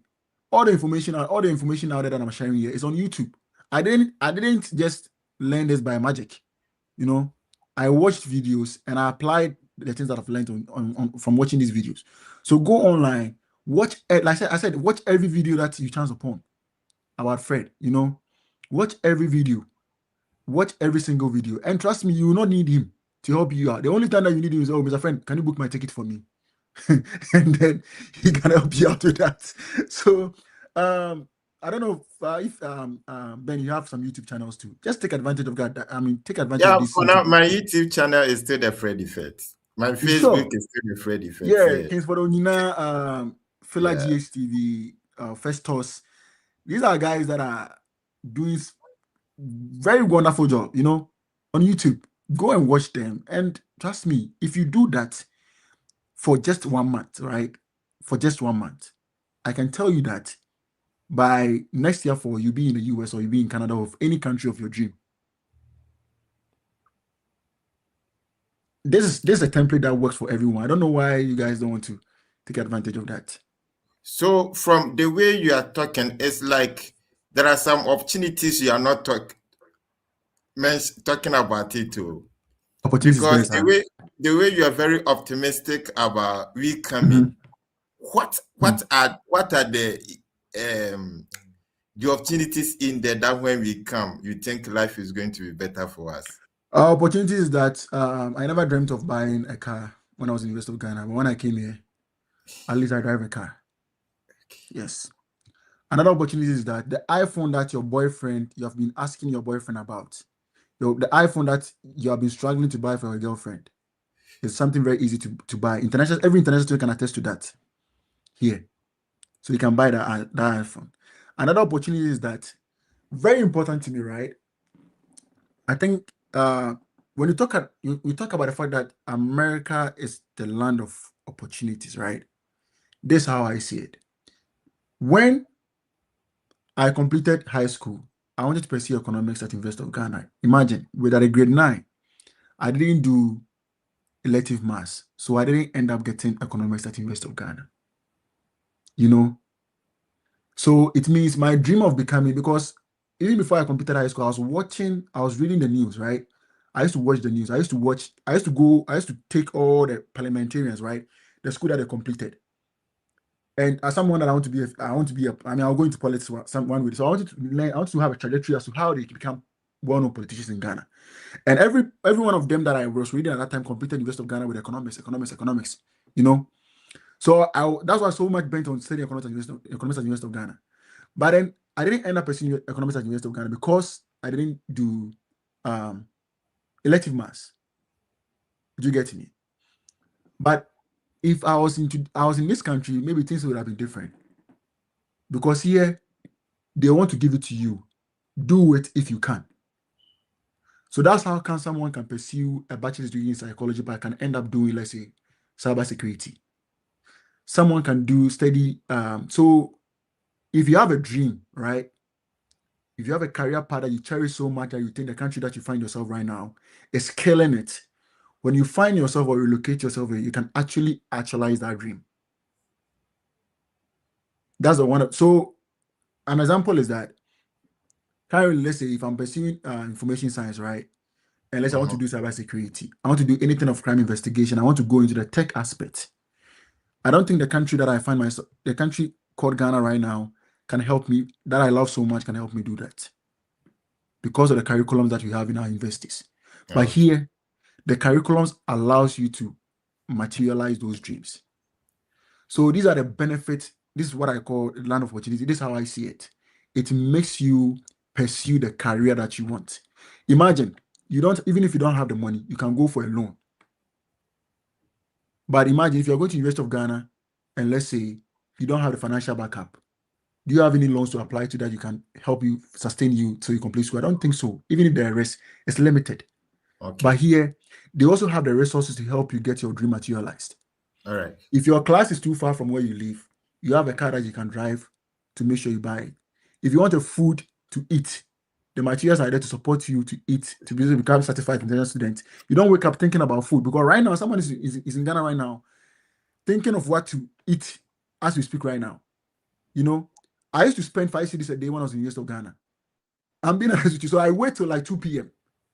to make sure I buy a food that will actually, and I used to befriend those that were selling food.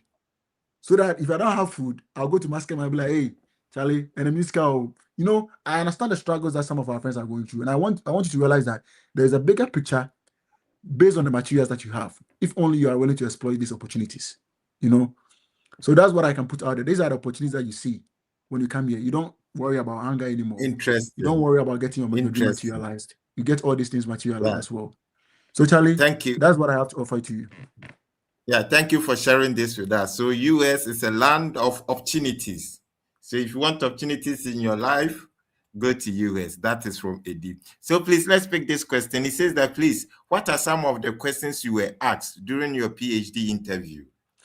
So that I didn't really get a PhD interview from what I applied, but the likely questions that obviously maybe you'll be asked, I think prior to submitting my application, I reached out to a couple of professors, right? And you want to sell yourself to them in your the research that you've done. So if you have some publications, so for example, maybe I have some publications. So let's say I've actually published work within these areas, right? And I really want to explore more, you know. So I see you fit to be my supervisor. So it's more or less like you projecting yourself as a potential research, material, right?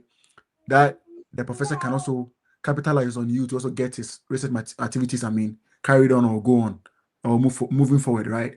So if you're interested in machine learning, you can reach out to professors that are into machine learning, right? And they can set up a Zoom meeting with you and discuss with you your interests as well. One of the most important things, whether being interviewed or not getting an interview, please make sure you hold a very solid interest when you're applying for a PhD compared to masters. They are two different things. You cannot apply to a PhD without any solid research interest. It doesn't work like that. You know, you have to have a very solid research interest, unless in other fields like math or less statistics, whereby you have to have a very solid GPA, even if you don't have a very solid research interest, you know, or a very solid skills.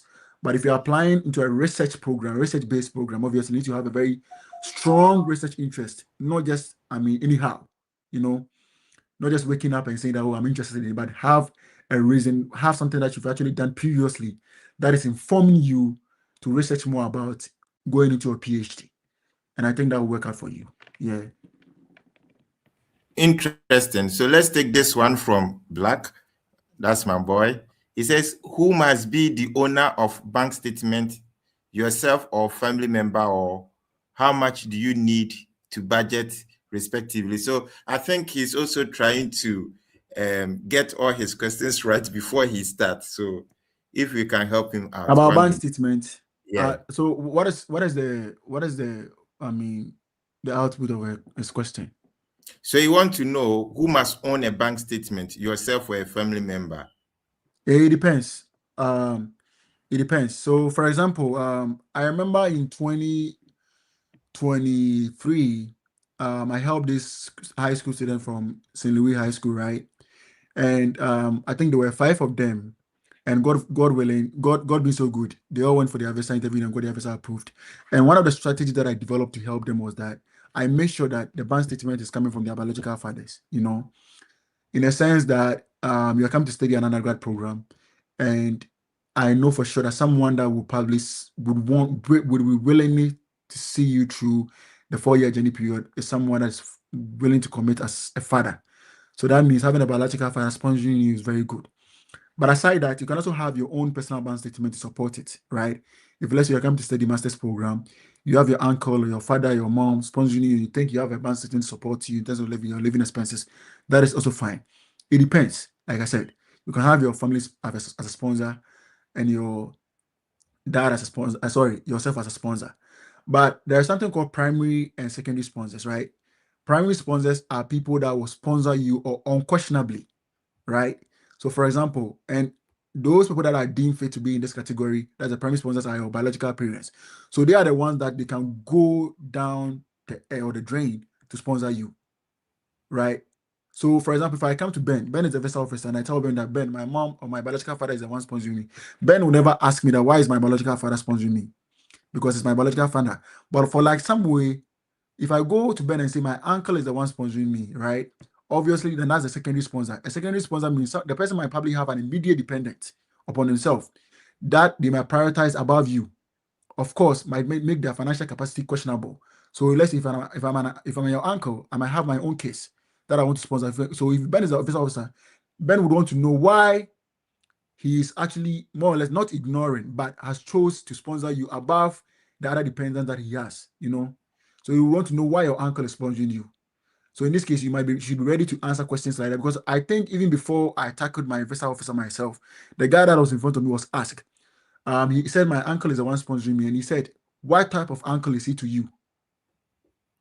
So in this case, bringing back to the question that whether it's your maternal uncle or paternal, and the interest here is that why is someone who is not your biological father willing to pay this amount of money to see you through your journey in the US or in Canada? So these are areas that you should probably prepare yourself for when you are using the bank statement, whether from a biological father standpoint or an uncle standpoint, or yourself as well. Oh, that's an interesting one. Thank you so much. Let me see if we still have some questions for you. Okay, this is from Ken Solo. He's saying that thank you, Eddie, for the information. My question is, can you talk about your PhD journey? Why are you transferring schools? Did you also started your PhD application whilst doing your master's? Yeah, so I think I shared this story yesterday. So when I finished with the University of Arkansas, right, for my master's, I got accepted here for the PhD, right? And I got accepted to University of Wisconsin Madison for a PhD in psychology, and Montclair State for a PhD in psychology as well. And Georgia State, I applied for a PhD in data science. That's data science and human behavior, right? And I decided to stay here initially because I think I was only left to do just a dissertation and I think two or three coursework to have my PhD completed. But then I'm in a field where I said I wanted something more challenging, something more quantifiable and more of the theory and then research. So I wanted to explore. But then the reason why I decided to ignore this Wisconsin Madison was that I was going to do another master and go to another master's again. So I was going to complete in a period of 6 years, which I'm like, nah, I'm not willing to go to that 6-year period. The same thing applies to Montclair State University as well. So when Georgia State University came, it was a bit different because in this case, it was more or less like a quantifiable, program, right? Data science and human behavior. That I think that it's a field where I wanted to enter into the tech and human behavior aspect. So the field I wanted to explore, that's how I come. But the program itself was premium pricing program. Premium pricing program means that even you see normally when you receive an assistantship, right, it covers your tuition, and it waives off your tuition and pay your living expenses, right, through a stipend. But when it's a premium pricing program and you're coming from you are coming in as an international student, you pay for the differential tuition. So in this case, even if you get awarded a scholarship or a externship, you still pay for the differential tuition as an international student, since it's a premium pricing program. And that's one thing I want people to take care of when they're applying. I didn't know this. Well, until I fell into the trap, right? So when I went to Georgia State, I think part of the reason was that I just saw the differential tuition was very huge for me to pay, So I had to transfer, not knowing that I still had my admission from Montclair State still hold it, So I'm like, I was not ready to pay the 5,000 a semester. I didn't have that amount of money to pay. So I had to transfer to Montclair State. That's how come I transferred from Georgia State to Montclair State as well. So if the one that is asking, that's the question right now. But Montclair State, I remember I said one of the reasons I want to I'm transferring back is that here I'm not willing to spend a 6-year period here, because it's a 6 years program, and I think someone that I'm already done with masters, I would probably go to a place that I'll finish within 3 years plus my masters, than to go to another 6-year period, which is something too long for me. That's how I want to transfer back to my old school. Yeah. Okay. Yeah, that's a nice one. And I'm sure whoever asked this question is well answered. Yeah, it's well answered. Yes. Bora, you want to join us? Can you unmute yourself and on your camera?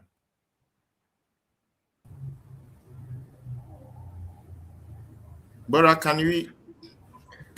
Hello, sir. I actually have a problem with my camera. All right, so let's go. So I wanted to ask a question. Okay. So, by the grace of God, I have been granted an admission to Minnesota University, and then a graduate teaching assistantship has been awarded onto me. But my question now is that the graduate teaching assistantship waivers my entire tuition, and an annual stipend will also be paid. But I have a deficit. Bora, yeah. Please take your time and talk, right? It looks like you're putting things together. It's the graduate teaching assistantship waives. It doesn't waiver. So take your time. Okay. Time. All right. Thank you very much. All right. We are listening. So it waives my entire tuition, and then an annual stipend will be paid. But I have a deficit of, I think, $10,127 US. And I want to find out, is it a very good offer to pick up? Because I have additional 2 schools that I'm pending on. But currently, looking at how the visa process is happening in Ghana, I just wanted to, find out if it's a good offer that I can jump on, looking at the deficit. Eddie will come in, and then maybe if I have something to add. Eddie, I don't know if you want to go ahead. First of all, congrats. These are one of the hard to come by opportunities that you've gotten right now, So congrats on your admission and your funding. 10,000. So let me get this question right. So the assistantship that you have can be disbursed in 2 ways right now, right? One that goes towards your tuition, and the stipend that you're getting out of the month. So that is it stated in your letter that it waives off your tuition 100%? Yes, my entire tuition. Yes, good. So one of the things that I've actually had that I think I want to share with you is that, I think that if you have your tuition waived, that is enough.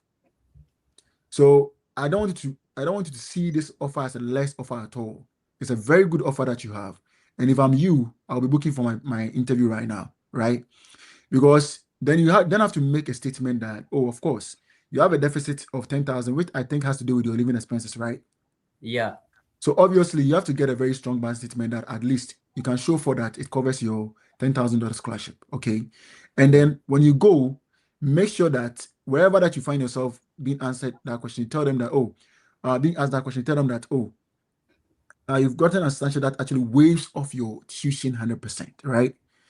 And I don't know, there's giving you a monthly stipend. How much are you getting for a stipend? Since you don't have to say it, but that's fine. Okay. Yeah. I can say it. Okay, sure. So they are going to pay. They are going to pay 10,000 for a year. So they are paying 5,000 for the first semester, and then 5,000 for the second semester. Yes. So you can articulate the fact that you also have a $10,000 assistantship, right, for a year. That helps you, cater for your living expenses. Other miscellaneous expenses that is coming from you as an international student, that's international student fees, will be catered for by your that's your deficit that you have that you'll be catered for by your parents. So I'm just saying this because I don't want you to see this as a bad offer at all. It's one of the best schools, University of Minnesota, the best schools, and you've gotten the best offer that you ever get in the study abroad journey. So if I'm you, I'll try and then I know sometimes, Fred, when there's this little deficit, they're a little bit skeptical about, even if it's 1%, they're still skeptical about it, right?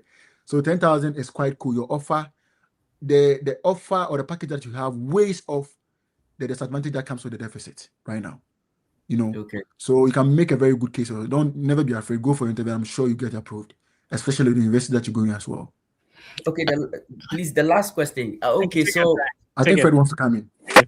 Have you gotten your I-20? No, for the fact that I just wanted to clear my thought on the deficit. No worries. Just take your time. So here's the thing. When we say a full scholarship in the US, it covers 20 hours of graduate assistantship work. Normally it takes care of your tuition, and then they give you stipends. So depending on which city you're going to, sometimes some of the living expenses and then the initial cost you will encounter as a student, that is why some schools put some deficit there. Let me give you a typical example. When I was doing my second master's degree at University of Kentucky, that was an MPA, I had a full scholarship, all right. Now, my scholarship was such that I didn't pay anything. Sometimes you have a scholarship and maybe at the end of the semester you have some insurance or some little fees to pay. University of Kentucky, I wasn't even paying a dime. I was being paid stipends every 2 weeks. Guess what? My I-20, before I could take it, I had to produce, there was a deficit of about 5,000 or so. Meanwhile, when I entered the program, I didn't pay any fees, and then I was being paid stipend. So sometimes what you have to understand is that, so based on experience in that specific international office, maybe they just want you to have some amount on you before you get here. And sometimes it takes a little bit of time when you get into the system for you to get a social security number, for you to create a bank account, for them to start paying you. Meanwhile, when you come, you have to get, those accommodation and other things going. So some of these amounts may not be any big deal. Again, if you say if it's a good offer, it means that you have another offer you're going to compare. Based on what you're saying, the offers you have, you are yet to the offers you're talking about, you are yet to receive them. So have a loaf. Obviously, it's better than none. A bird in hand is worth twice in the bush. So if you had these offers and you are comparing them, great. But now you don't have them. This is what you have. It's a full offer. Go ahead, get your I-20 and start your visa process, just like you mentioned. Another thing is that the fact that you're accepting this one does not necessarily mean that you're throwing the other ones away.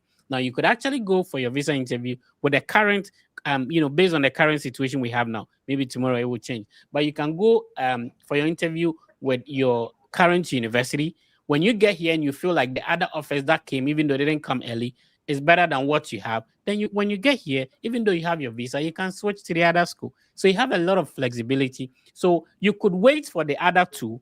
By the time all of them comes, this would have still been your better offer. You get what I'm saying? Yes, sir. So there's no need wasting time. If you have a second question, and you see what we just did, John's Ben asking a question, Eddie responding. We do this almost every single day on TikTok. The Eddie talked to us about that. So, we have a whole team. Yeah, it's either Prof is online, all of us will join. Eddie is online, all of us will join. Dr. Kofi is online. Festus is online. So Eddie, let's have a little conversation about. Just we'll come back to you, but we want people to know that we are not answering these questions just on weekends. We do this live session almost every single day. Single day, yeah, on TikTok. And so, Eddie, what's your TikTok handle? Funny though. So my TikTok handle is let me see. Let's see the current name. Yeah, the current. Let me do the current name. The TikTok is Edk at Edk 233. Yeah, but we have a whole team that we one goes live and we all join and we'll be responding to questions just like we just did for Bora. Bora, what's your second question, bro? So, sir, currently I'm serving as a teaching assistant as well. So, good. At the University of Ghana here. So, okay, I've been also like I've been able to save some, ransom money that when I convert, it will sum up to I think $2,500 US. So I had by the grace of God. So I had wanted to find out that can I match that statement with my uncle's statement that he wants to give me? Eddie, you want to go on? Oh, I mean, you can merge it. You can have that as a support, right? But your uncle's statement, I don't know how much it is in it, but it can also be enough, But it's always good, Sometimes, right? Let me tell you this. Okay, you can do that. You can probably merge that. You can go with both your bank statement and your uncle's bank statement as well. Your uncle can be the one sponsoring your deficit, and you can be supporting yourself as well. That's why. Let me say this: when you have the chance to be in front of the visa officer, right?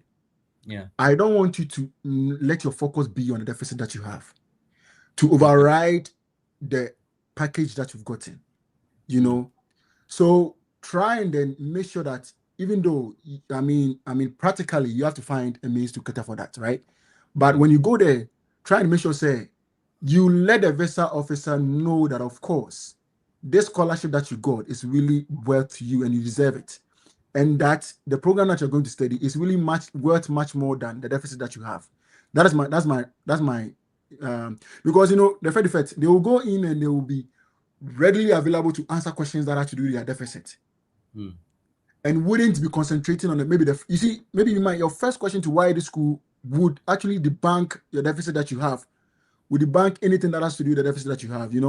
So the most important thing I can tell you that try as much as possible to master everything that has to do with why you chose this school, why you got this program, why you got this particular funding, and how valuable this funding is to you, to the point that it wouldn't even lead to them asking you how you're going to pay for the deficit. That's my way right now. So maybe the Fed can probably come in, or maybe how you can handle that aspect as well. Yeah, I think Eddie, you answered that perfectly. And in terms of, can you use your personal statement? Can you use your uncle's statement? This question is perfectly answered by the school. So you see, let's understand that in terms of financial statement requirement, every university have what they want. So for example, if you are going to Kent State University, they will want a bank letter from the school. If you are going to University of Alabama, they are not going to take a bank statement from any other person apart from yourself. So your school has specific instruction, what we call the financial affidavit or financial support form. Take your time and read this. It answers this question. Is it possible you add your statement plus your uncle's own? Do they even accept an uncle's statement? Somebody is also making a good point. Kenny, thank you for commenting on Facebook. He said, how old is he and why won't your uncle send the money into your account? They like personal responsibility. So, what job does Bora also does to have such an amount to, and also if the money is dumped into the account, is it not going to raise eyebrows like 10,000 dumped into Bora's account? So Bora, like Eddie said, focus on the positive side of life. You have a good admission, good school, good funding is the full funding. Focus on entrenching that instead of focusing so much on the little part, which is the 10K deficit, bro. Okay, all right. Thank you very much. Yeah, we are happy for you, and that's what we are here to do. That people are doing this thing, they are making progress. And brother, we'll be rooting for you. All the best, brother. Thank you. All right, let's talk to Bobik Mensa. Eddie, how many minutes do you have for us? Can you still take some questions? Oh, let's. Oh, my boss half time for. Don't worry. Yeah, Bobik Mensa. You have to unmute your microphone, sir. Radio radio intimate radio way. Bobik, I don't know what's wrong with your connection, but maybe you should fix it. If you want to join us, I just shared the link on our various platforms on TikTok.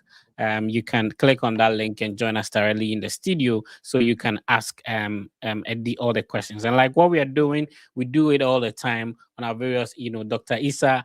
If you go to YouTube, TikTok, search for Dr. Issa. If you go to TikTok, search for Festus Aino, search for Eddie's TikTok handle, and then Tilly. We have a whole team that almost all the time Very we are diverse there. team. Yeah. responding to questions and all that. So you can be following our TikTok handles. Anytime it is live, you see me somewhere there. Let's see if Bobik can tune down the radio, and let's see if we can hear Bobik. Let's try one more time. Okay, looks like Bobik is not Bobiking. So Nana Mponsa, which part of Sunyani are you watching us from? I'm from Sunyani. So Nana is watching us from Sunyani on YouTube. Let's see. Fred, make sure we all understand whatever is going on. So take your time on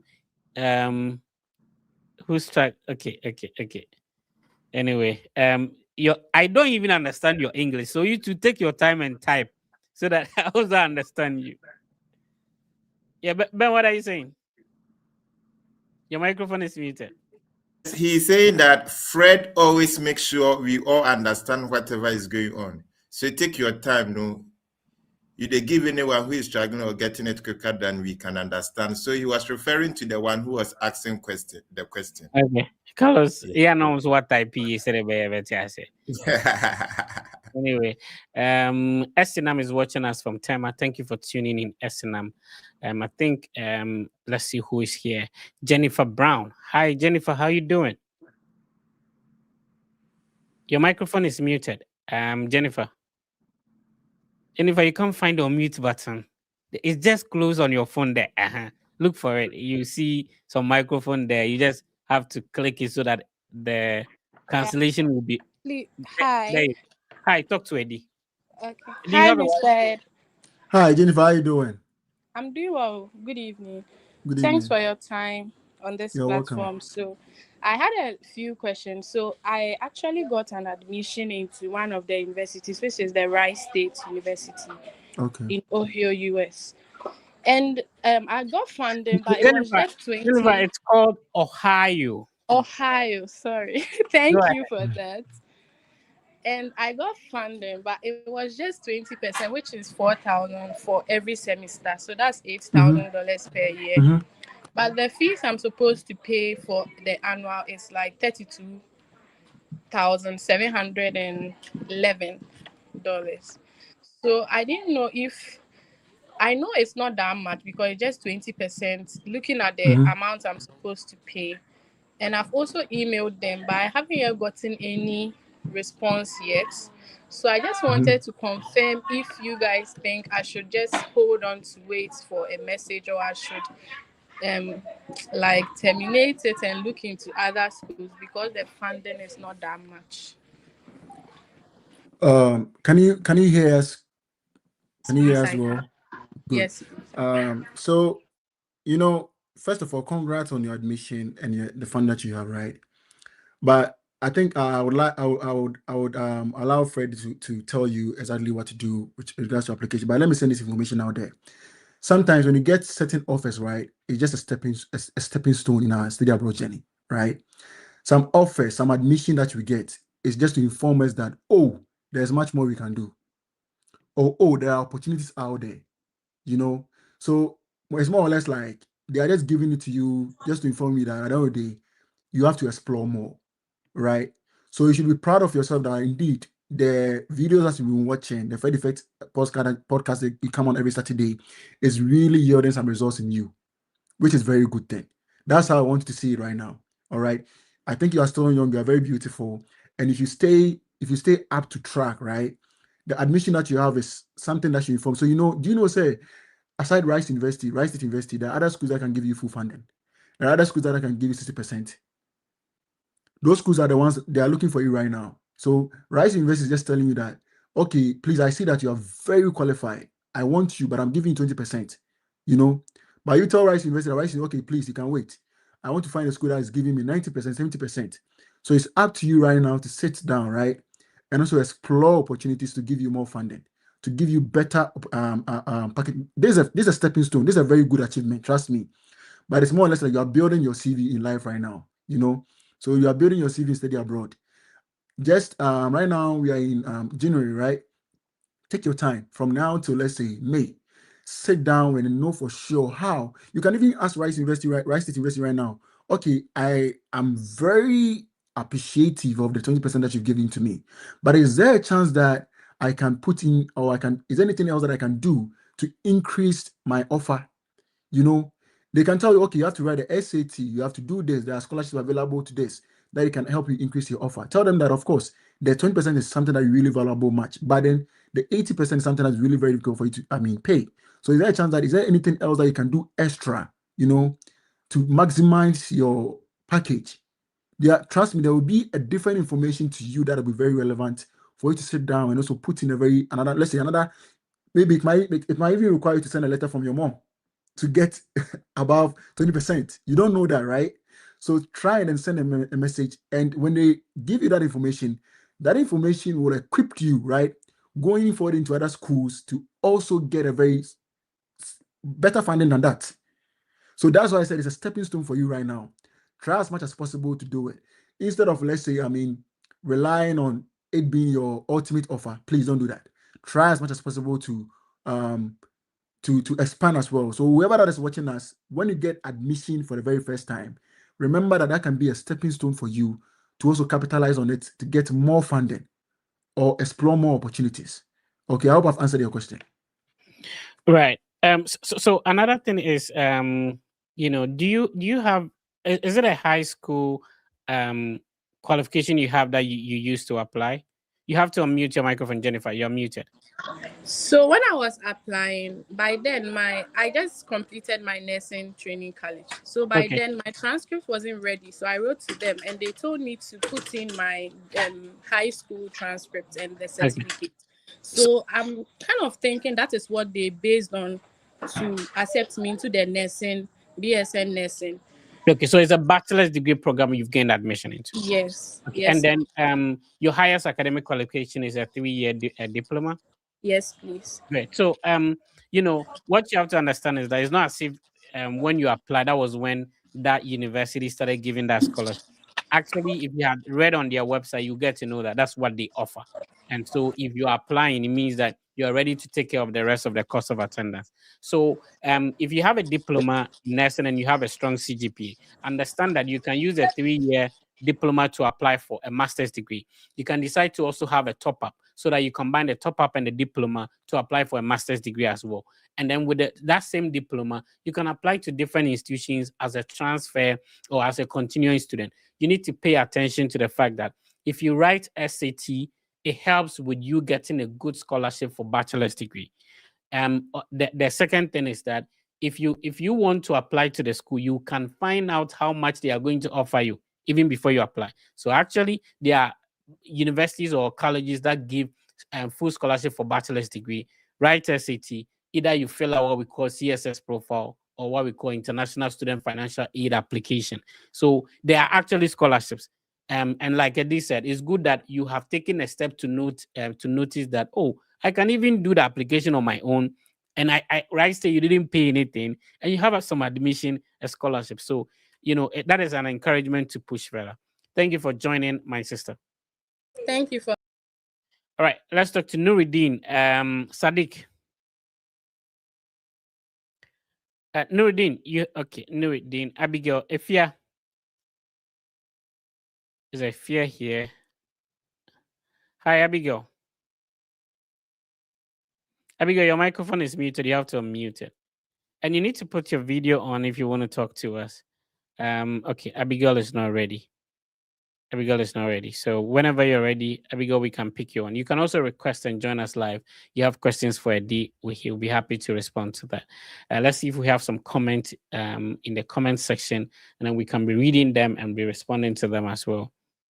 And let me shout out to Dr. Isa, like you mentioned earlier, right? Yeah. I always say that Dr. Isa, Dr. Kofi, and I think Dr. Isa has been doing so well to also bring some of his colleagues, professors on board as well during our TikTok lives, right? Yeah. So if you are in Ghana, you have the benefit to experience the professors in the US yourself about how you can go by submitting applications, how you can. And Dr. Isa is so lenient to the point that he goes the extent of reviewing your SOPs for you, your CVs for you, if only you submit in a very genuine SOP from yourself. So he's so much good to the extent that he can review your SOP. He has his email available for everyone that you can go online. He's a professor here in the US and can help you get your. He also shares some content on schools and scholarships as well online. And like I said, one of the things that I cherish about him and his presence so much is the fact that we never had this kind of opportunity, friend, whereby during our time you have direct contact with professors like this here in the US who can tell us. So in your time, you have all these opportunities. So just take advantage of them. Yeah. Great. Take advantage of them. So every single day, if you follow our handles on TikTok, you'll notice that when one person goes live, we'll all be there to support and be responding to questions. Roland has a question.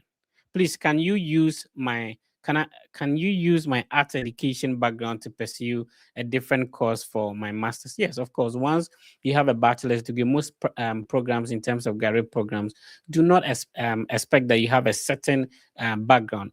Some require that you have certain prerequisites, courses taken.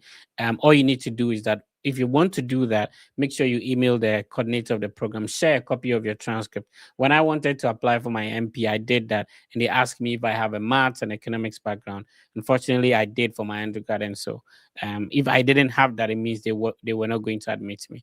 Let's talk to Efia. Hi, Efia. Hello, good evening. Efia, talk to us. Okay, thank you very much for the opportunity.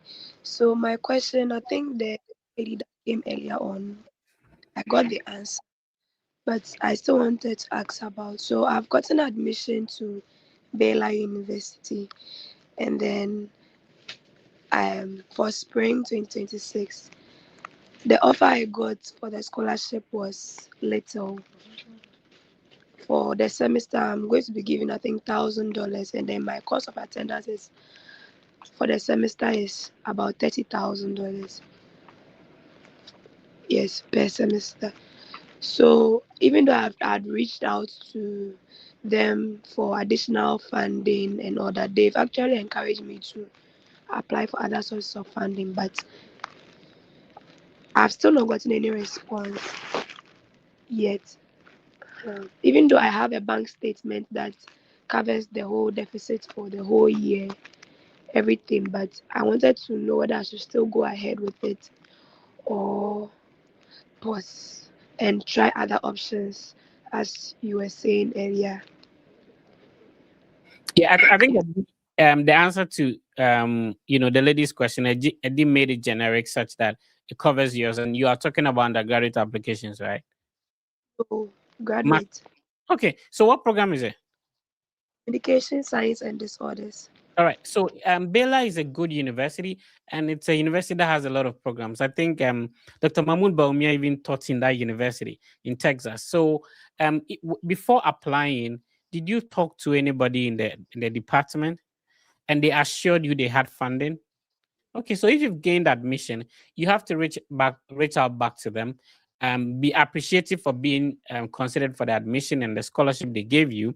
Ask if, in terms of the graduate assistantship, you'll be automatically considered, or maybe there will be, it will be awarded later on if you have to apply for it or attend an interview for it. So reach out to someone. Don't just keep what you have. Currently, schools are on a break, so maybe when you send an email, you might not get an immediate response. So from January 5th or to January 10th, a lot of universities will resume, and maybe they will start answering your questions for you. Yes, please. So I reached out to them, and then they told me that I'll be considered automatically. However, most of the time the decisions are in December and January, as they said. So we are in January, so hopefully you get to hear from them. Okay. So I was just thinking visa processing, or if I should just wait till I get everything. So if you are very confident about the funding, I would suggest that since you have a financial statement, secure your I-20, start your visa process. Now, when you are emailing the coordinator about the funding, you have a progress to communicate as well. So I have been able to secure my I-20. Now I'm working on my visa process. I wanted to reach out and find out when I should expect to hear from you on the funding decision. So when you communicate a progress that you are doing something, you have secured I-20, you are preparing for visa interview, they will know that one of the things they are concerned about is when international students are being awarded funding and they are unable to show up. So if you show any element of progress, then they will know that, oh, even if we offer you funding, visa is not going to be an issue and you will show up. You get it? Other than waiting for them and later on you get a full funding, now struggling to get a visa interview, knowing very well that now you cannot go to another country for your visa interview. Everything has to be done in Ghana. All right. All the best, Abigail. Hopefully we get to meet you here. I don't know when I'll be in Texas, but yeah. So let's see if Sadiq Bora. Okay, Bora was on. That's it.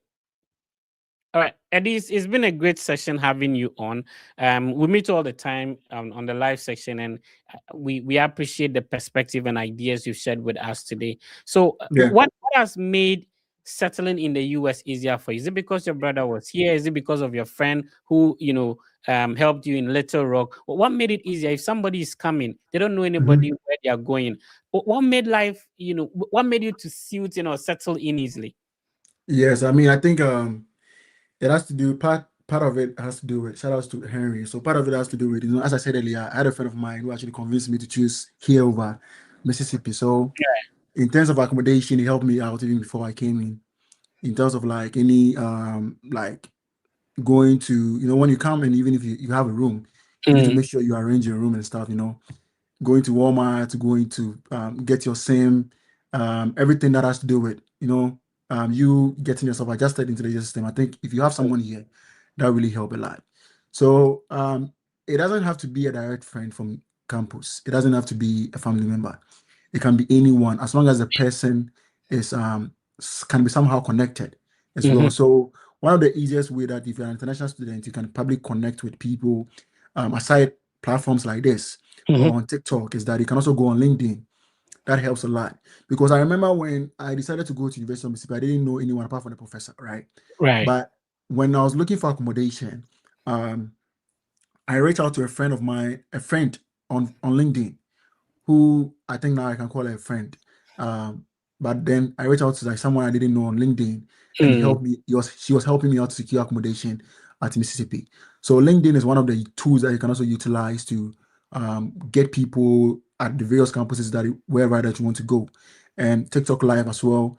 You can come on live like the Freddie Fett live, Festus Inu's live, and Phyllis live, Dr. Isa, Dr. Kofi's live as well, and Connect is X. And obviously we can get people that are into wherever that you want to go that want to help you out. I think the Freddie Fett, you have actually dealt with thousands of people that are across different universities. So you can, these are one of the things that you can probably get yourself, adjusted when you come to the US. If you know someone, it really helps. Yeah.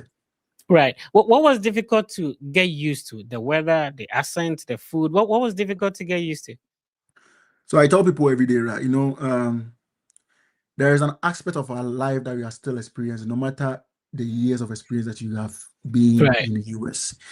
There will still be one way that are very difficult for them to understand you, right? But the most important thing is for you to understand them. That's very important. And I have had stories of people saying that when they speak, you don't understand. I never had that challenge because maybe I've been a very big fan of like TV shows and stuff before I came here. So I'm quite used to the way they speak and stuff, But the way we speak to them is quite different because we learned how to speak the English. But they were born with it. It's two different things. So obviously, there's the likelihood that you talk and someone will say, "Can you repeat that again? I can't hear you." And you don't have to get offended. It's normal. Yeah. You don't have to get offended. It's normal. And there's a chance that you can ask a question in class and they'll ask you, I can't hear you. What's your question again? Right. You just want to make sure you sound very, audible and clear as well. So these are normal things that you adjust to as an international student. Yeah. That obviously you encounter, but some people might probably treat it differently as well. Yeah. Yeah, you keep mentioning the name of your friend, obviously your brother. I mean, throughout this journey, some people have helped you out. Who do you want to say thank you to? Shout outs to anybody? So I say thank you to my parents, first of all. Thank you to, the God Almighty in the first place. Thank you to my parents a lot because for their efforts taking me through kindergarten, through to JHS, through to SHS. And thanks to my brother's efforts during the critical moment of my life, through to tertiary and stuff. And my friends, the friends that I got, especially my friend in Canada who actually brought this whole study abroad ideas, starting from Germany. yes, who exposed me to this area, and also to people that I've met in this study abroad journey, like the Freddy Fetcher videos, Yemi Adalako, Case for these are people that have actually helped me to get this dream materialized, you know. And I want to say thank you to everyone that has played a major role in this process. Whoever that is also applying right now, whatever information that you come across, don't take it lightly. Treat it with urgency, and it's going to help you. Yeah. All right, it's been a great session talking to Eddie. He's a very intelligent gentleman, and you didn't say shout out to your girlfriend or wife. That one, you know, my girlfriend, my wife. Shout out to all my wives. Shout out to all my girlfriend, my crushes. Everyone that's watching me. We're passing on you. Shout out to my girlfriend. Shout out to my wives. Shout out to my potential mothers, baby mamas, and everyone. You're all welcome. Shout out to you all. Happy New Year to you. Shout out to Zika. Shout out to Zika. Yeah, shout out to Sika. Yeah, man. Shout out to Zika. So shout out to all our people. Shout out to Festus, Audrey, Sika, Dr. Issa, Dr. Kofi. I need to have everybody on the podcast, you know. Of course, you need to. Yeah, Tilly, shout out to everybody. Dr. Kofi. Dr. Kofi, yeah. You know, he has been, I mean, he has been very instrumental, you know. Yeah. Especially an aspect that most of us don't want to explore. Exactly. That's what he enters into. Yeah, he talks about almost everything. Almost immigration, almost everything. Yeah, everything. One of my Chamabali will say, let him talk. Please don't talk. Shout out to Chamambali, man. Yeah, shout out to everyone, you know. Yeah. If you want to do this thing, you know, focus on platform that talks about, you know, say, person you now talk out, yeah, no, busa type work. What I say? Yeah. You know, ocean yama kase kakra or social media, no betie, you know, study abroad and some I mean, you see, the realities on the ground is quite sad. And imagine say you go to school for 4 years, right? And you complete school and recommendation is very difficult for you to get. You know, these are things that are really worrisome. And I don't know why people that are mature as grad students with undergrad degree, right? They don't see the best for themselves. It's very sad. They don't see the best for them. I mean, December course, just this past December, go to the shows that they were going to. People spent a lot, including themselves and their girlfriends. Yeah. But yet they will still come online and ask for application fees. You know? So I mean, these are things that I think for sure say when you're in Ghana right now, your girlfriend will reject you if you don't have money. Your girlfriend will probably dump you because you're not rich, right? And if you don't, the last time I think you and I were having this conversation, if you don't place value in yourself, there's no way you attract value for yourself. Yeah. You know? You probably end up with people that the reason why your girlfriend actually rejected you or dumped you for a good reason, because there's no value in you as a guy. You know? Yeah. And one of the easiest way that even if I'm not rich, I'm confident that my girlfriend will not leave me, that you see something very valuable in me as a person. Yeah. And that is what I encourage in everyone, you know. So guys, if you're in Ghana and you are a boy, Charlie, make you not take these things as a joke, you know. Try and put in this application and it's really going to help. If you're a lady too, it's not a matter of you going to settle down with a man or spending years or months in your boyfriend's house. Try and then make sure that you tap or you become an opportunity, tap from your boyfriend for the better good. Yeah. Discussing with our apply schools almost on from our John family. It's been a great session. And some baby okay. So all right, if you want to have another aspect of me, come on TikTok live. Yeah, sure. So catch us on TikTok. Follow Eddie. Repeat your social media handles and all right. So on Instagram it's quite simple. On Instagram is edmonosei.5544, right? That is on Instagram. That's the first initials of my Gmail. That's edmonosei.5544 on Instagram. And on TikTok is EddieK. That's Eddie. That's this time around it's not EDDIE, it's EDDY. EDDY and K is KAYY. That's EddieK on TikTok. Right. And on Twitter is EddieK, the same thing, EddieK233 on Twitter.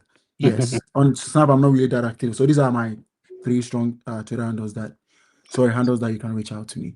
Can you repeat the email? You said the email is Edmond Osei, that's Edmond, that's EDMOND OSEI.5544@gmail.com. All right. So I'm putting the Gmail on the screen, and you can email it. People have been through the process. You don't have to struggle. Link up with it. If you're a serious guy, you need to be serious. If you're You not have to see serious, her before you link up. And then if yeah. you are a lady and you are beautiful, you can reach out to me and you get an automatic reply. All right, it's been a great session. I think you. All right, set Ben. up- Nice meeting you guys. Yeah, you set up the year for us on a good note. Thank you so much, Eddie. Thank you Great for your having you. time, Eddie. All right, thank you so much. All right, any final words, Ben, and then we wrap up. Yeah, since today is our first podcast for the year, I just want to give one small hint about this whole process.